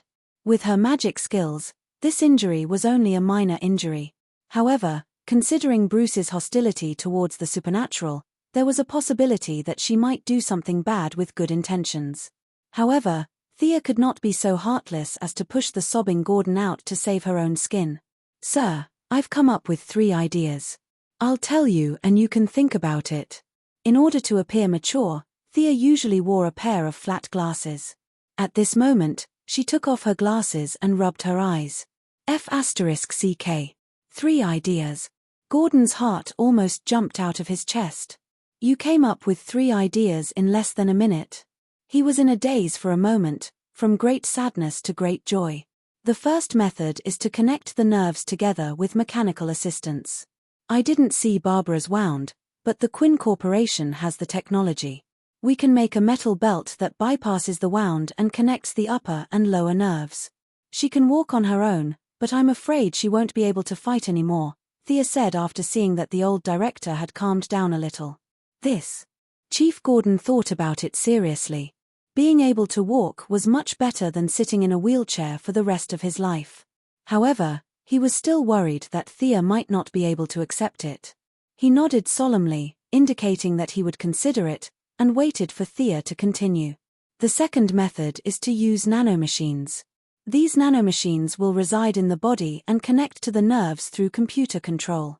After a period of recovery and training, they can return to their original level. However, the electromagnetic pulse bomb will cause fatal damage to the nanomachines. "You have to be careful." Before Gordon Sr. could answer, Felicity whispered, Do we have the technology? Thea nodded blankly.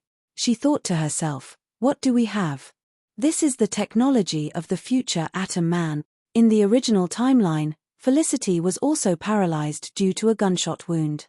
Her symptoms were similar to Barbara's, and she recovered with the help of the Atom Man's nanomachines. Although the Atom Man was a joker, the technology he gave was really high-end. With Thea's current knowledge structure, she couldn't understand a lot of it. To fully understand it, she would need at least a PhD. However, the nanomachines were very basic, and it could enter the treatment stage with a little clinical experimentation. However, the technology that she thought was not worth mentioning was hope in Gordon Sr.'s eyes. This was a great idea. The old director could also accept the electromagnetic pulse bomb. No matter how high-end Gotham was, no one would throw it out every day, right? This is not a problem at all. No matter how expensive it is, I can pay for it. Please help me. The old director finally had a smile on his face. He had indeed gained something by risking his reputation to come to Star City. However, he still wanted to hear Thea's final idea. What if it was better? Listening to it wouldn't take much time. You have another idea? Thea sighed and a ball of light appeared in her hand. She had explained her magic to Felicity a few days ago, and it could be considered as an annotation for the temple. She also used her magic to fly the girl up into the sky. Felicity vomited a lot and complained to Thea. Now that she exposed it in front of Gordon, it was also an early precaution.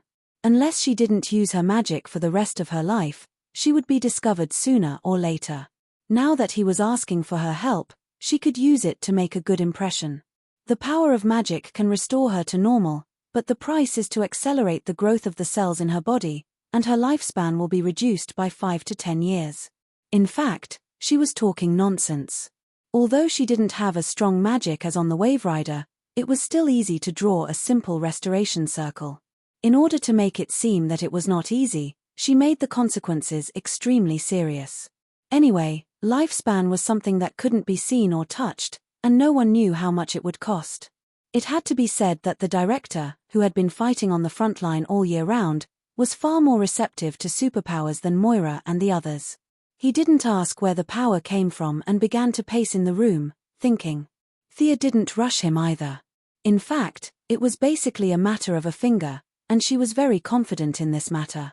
The magic circle was for outsiders to see, and it was easier to make it mysterious and complicated so that she could ask for benefits.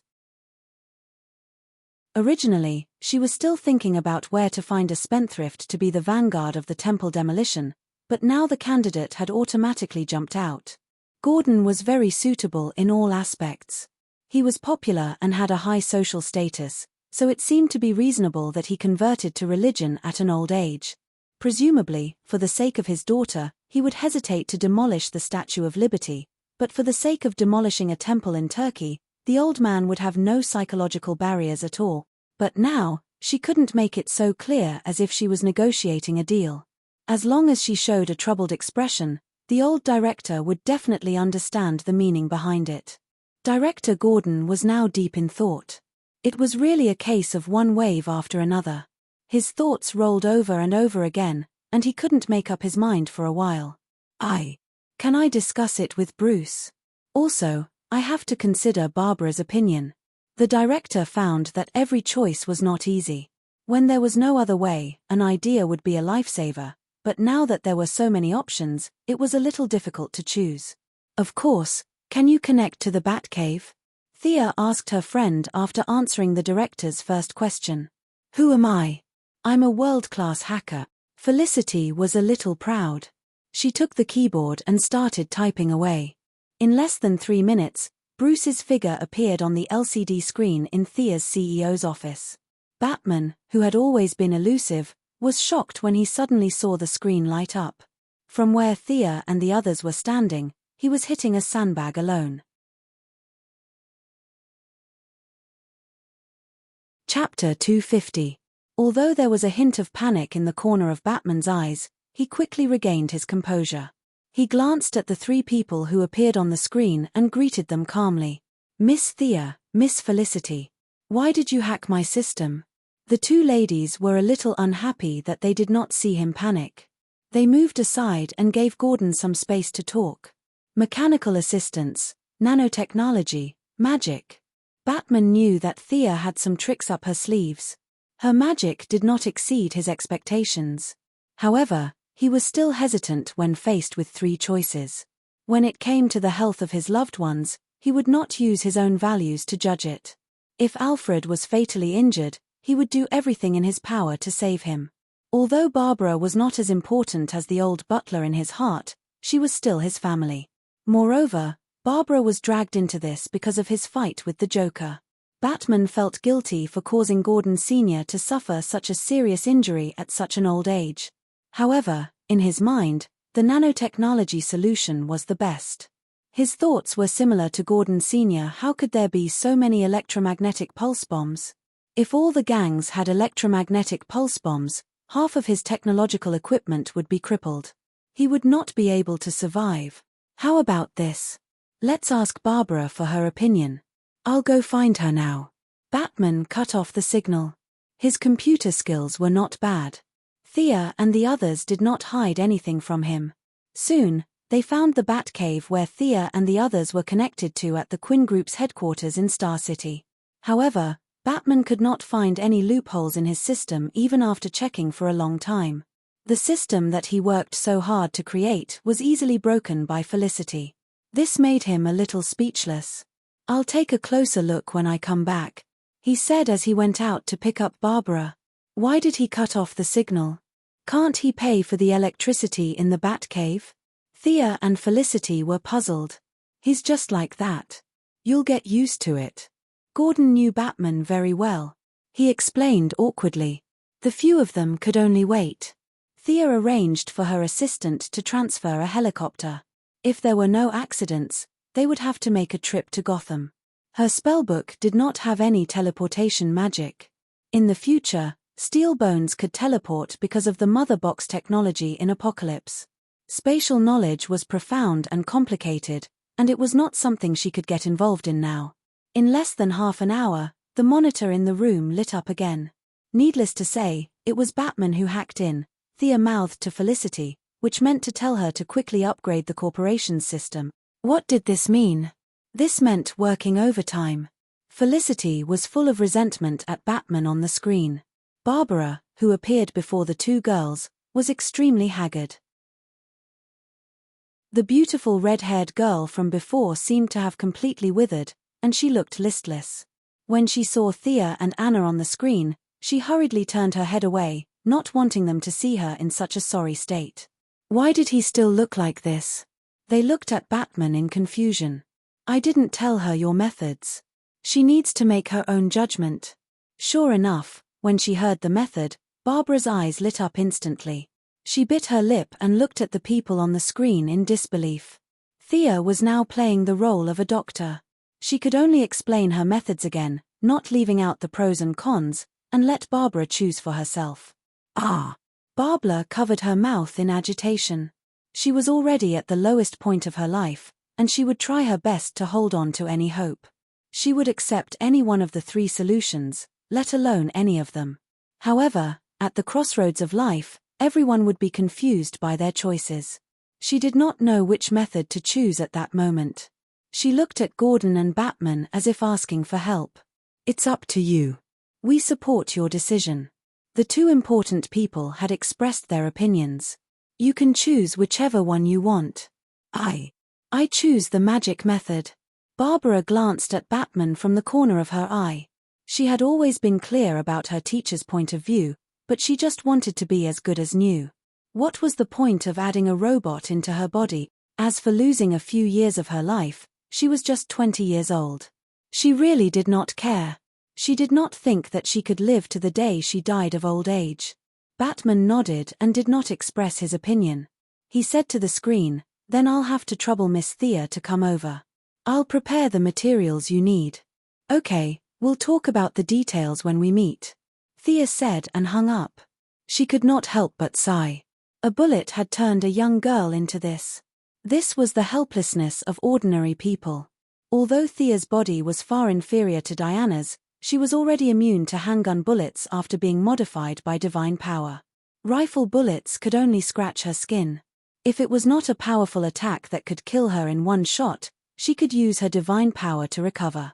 She instructed Thea to look after the house and upgrade the corporation's system.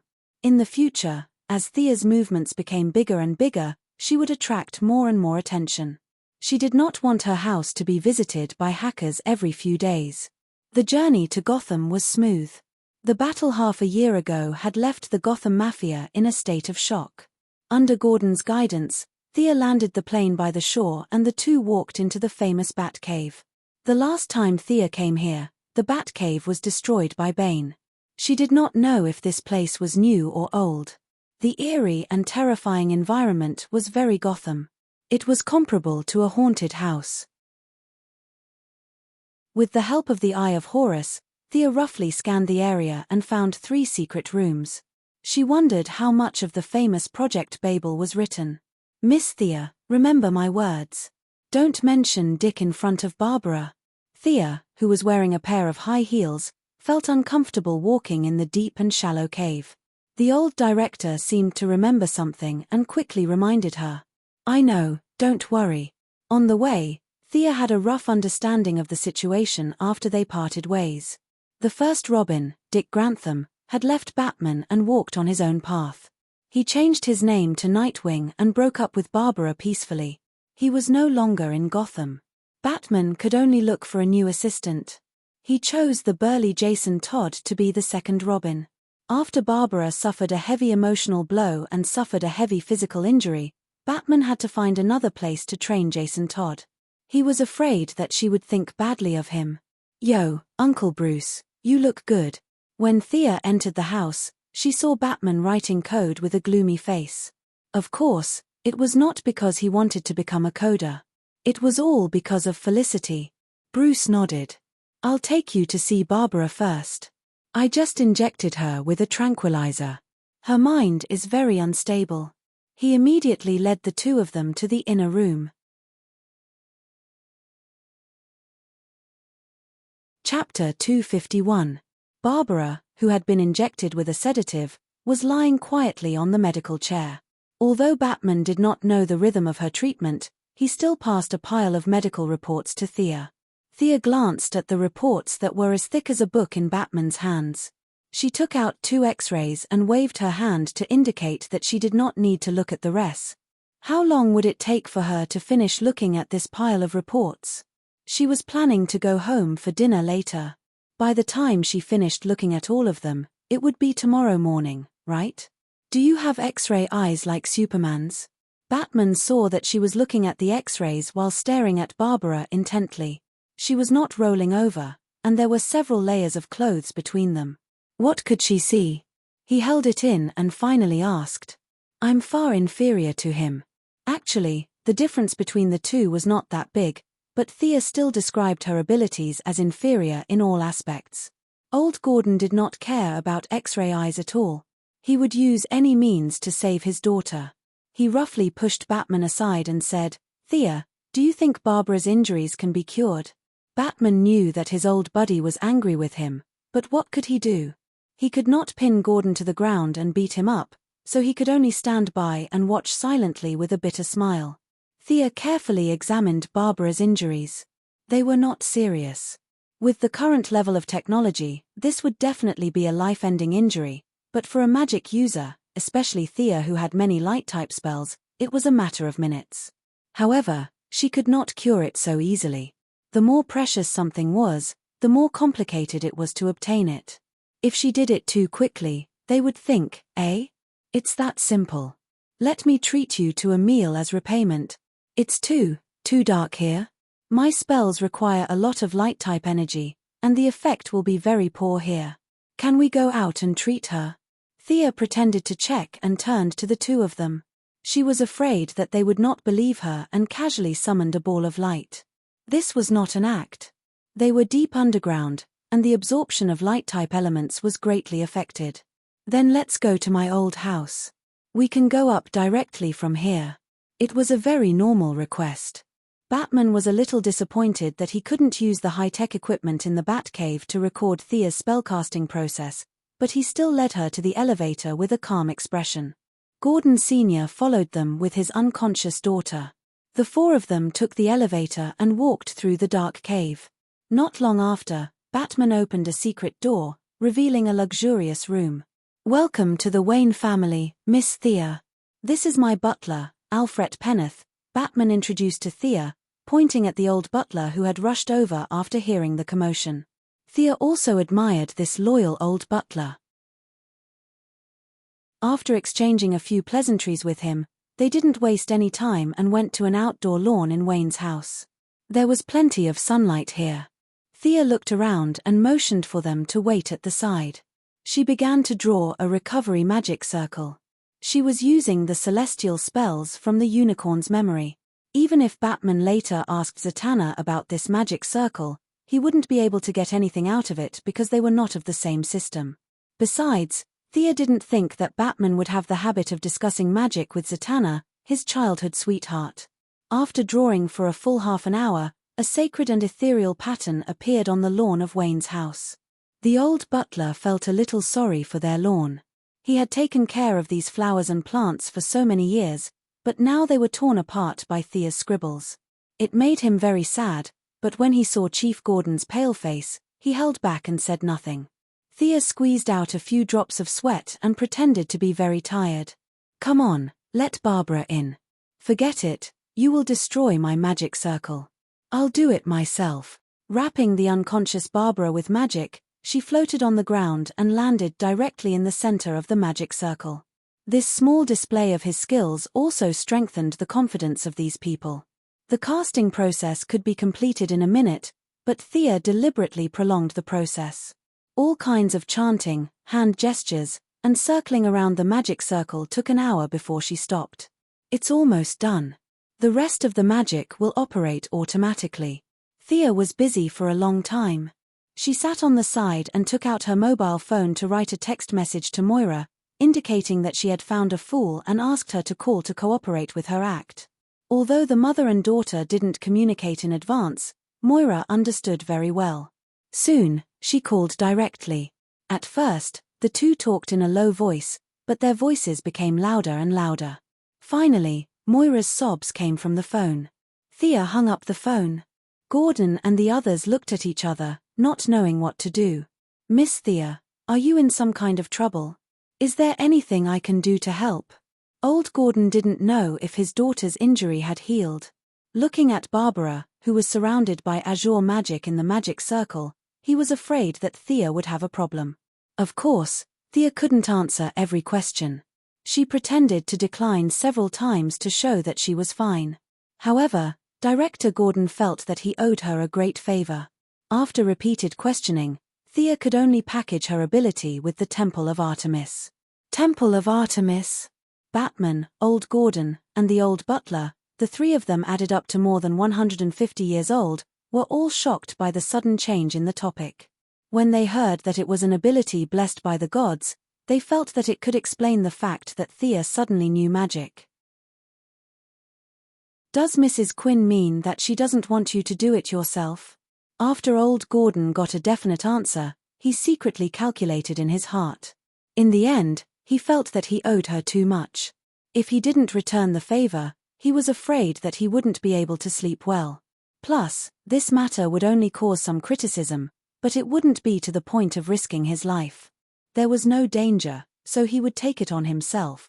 "This matter, I think." Before Director Gordon could finish his words, he was interrupted by Batman.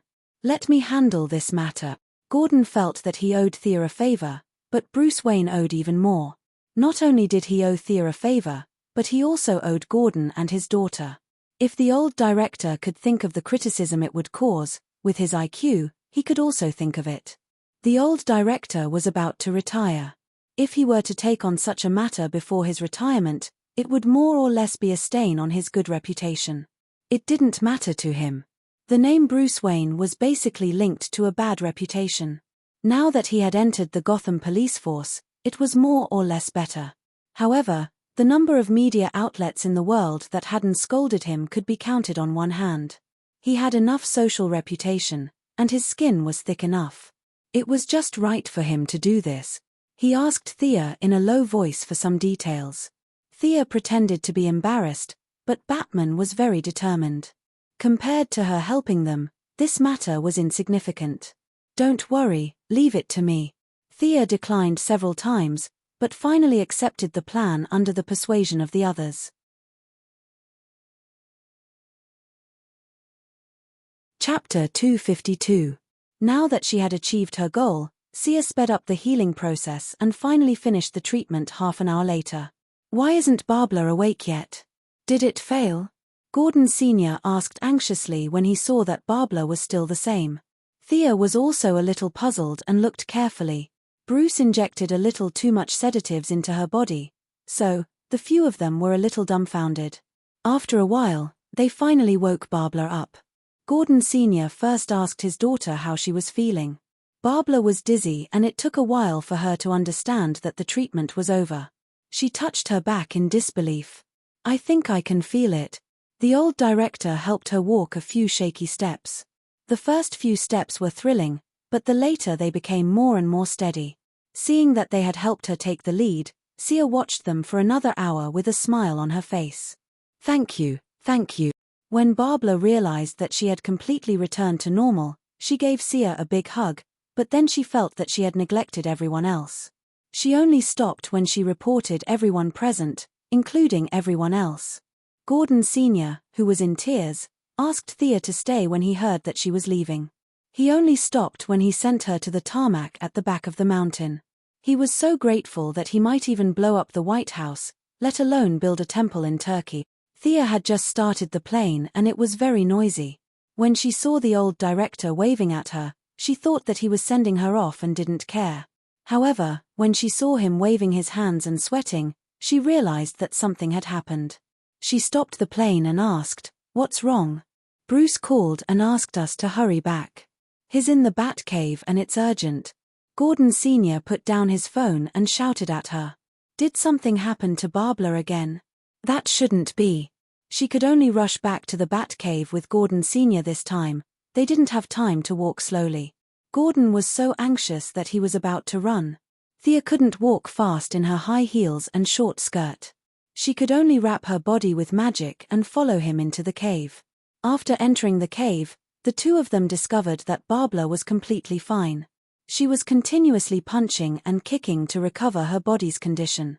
Batman suddenly had a 1.8 tall and 200 kilograms strong man beside him. He didn't have time to introduce him to Thea. Batman pondered for a few seconds before saying, "Miss Thea, I didn't want to trouble you anymore, but this matter still involves you." Then, he turned on the monitor in the room. "This is the citywide broadcast from 10 minutes ago. 10 minutes ago?" Thea knew that Batman was a very resolute person. If he said that it was related to her, then it was most likely related to her. She would just have to wait and see. The snowflakes on the screen lasted for less than 30 seconds, and a figure that was expected appeared on the screen. "Ha! Ha! Ha! Ha! Smelly bat. Did you receive my gift? I heard that the red-haired beauty is your assistant." His face was deathly pale, and the large dark circles under his eyes exuded a sense of madness. However, the most eye-catching thing about him was his scarlet lips and the large gaps on both sides of his mouth. This person was too famous. Batman's nemesis. The Joker. Thea only remembered that the Joker was locked up by Batman. She didn't expect him to escape so quickly. He almost defeated Barbara in one blow. Thea couldn't help but look at Barbara. The red-haired beauty was trembling all over. She couldn't tell if it was from anger or fear, but it was probably a combination of both. The Joker on the screen took out a small knife from his dark purple suit. He ran his fingers through his yellow hair and flashed a smile that he thought was very elegant. However, his smile didn't look happy at all. "I know you've been looking for me like crazy. What do you want? Do you want revenge? You're crazy. Ha ha." The Joker on the screen roared at the camera. Thea saw from the corner of her eye that Batman was staring at the screen as if he didn't hear a thing. "I spent a lot of effort to find a person who is very important to the smelly bat. Ladies and gentlemen in front of the television, let me formally introduce this distinguished guest to you. What? You're asking for his name? I really don't know his name. Maybe he'll say it himself. The Joker pretended in front of the camera. Then, he suddenly pulled a chair from the side of the screen. A young man was tied to the chair. The Joker tore off the tape around the young man's mouth. The knife in his hand kept moving around the young man's face. Ha! Ha! Can you tell everyone your name in front of the audience? Seeing this, Thea's feelings could only be expressed with one word, F***ck. The Joker kidnapped Damian Wayne. If she remembered correctly, Talia had entrusted her son to the Ninja Master. The Joker, who was just an ordinary person, went to Nandabart and kidnapped Damian under the noses of a group of bandits, assassins, and ninja masters. One must know that Sia was now planning to become a ninja master as a long-term goal, but this guy actually snuck in alone, and the worst thing was that he succeeded. On the screen, Damian Wayne's mental fortitude was not bad. My grandfather is a ninja master. You lunatic, let me go. The 6-year-old Damian also knew that Batman's identity could not be revealed. He was just using this situation to show his dissatisfaction and at the same time, to send a signal to the ninja masters outside. The Joker laughed and pushed Damian aside. Thea felt that the Joker might know Batman's true identity. Everything was just a game to him, a game where victory and defeat did not matter. Damian's little tricks were not worth mentioning in his eyes. Cut the screen. The Joker turned his head and ordered one of his men. The screen was dark, but soon, a series of photos appeared. Even though they were blurry, they could still see a red figure flying in the air. F***ck. Thea finally knew why Batman called her back. Wasn't that her on the screen? This should be the day when she blew up the Arkham gas pipeline and lured Solomon Grundy away. There were not many photos. The Joker quickly returned to the middle of the screen. This guy is the Smelly Bat's new partner. He seems to be related to the Smelly Bat in some way. In order to track him down, I spent a lot of time, and finally, I found him. Thea's heart skipped a beat. This guy found out about her identity. Did he go to Star City to commit a crime? Malcolm was a big villain. It was unlikely that he would be caught, and it was even more unlikely for Diana. Could it be Moira or Felicity? I found his sister. This brave boy's mother. The great love of a mother. She risked her life for her son. This mother very politely agreed to be my guest. Smelly Bat, you must hurry and save him. Ha! Ha! Ha! The Joker finished and the screen went completely black. My sister? Who? Thea was a little dizzy. I only have 2 brothers. Who is this sister? She thought about it. A memory not too long ago surfaced in her mind. This guy caught Talia. You're tuning in to the Celestial War YouTube channel. Don't forget to subscribe and join us on this journey to catch the most captivating stories.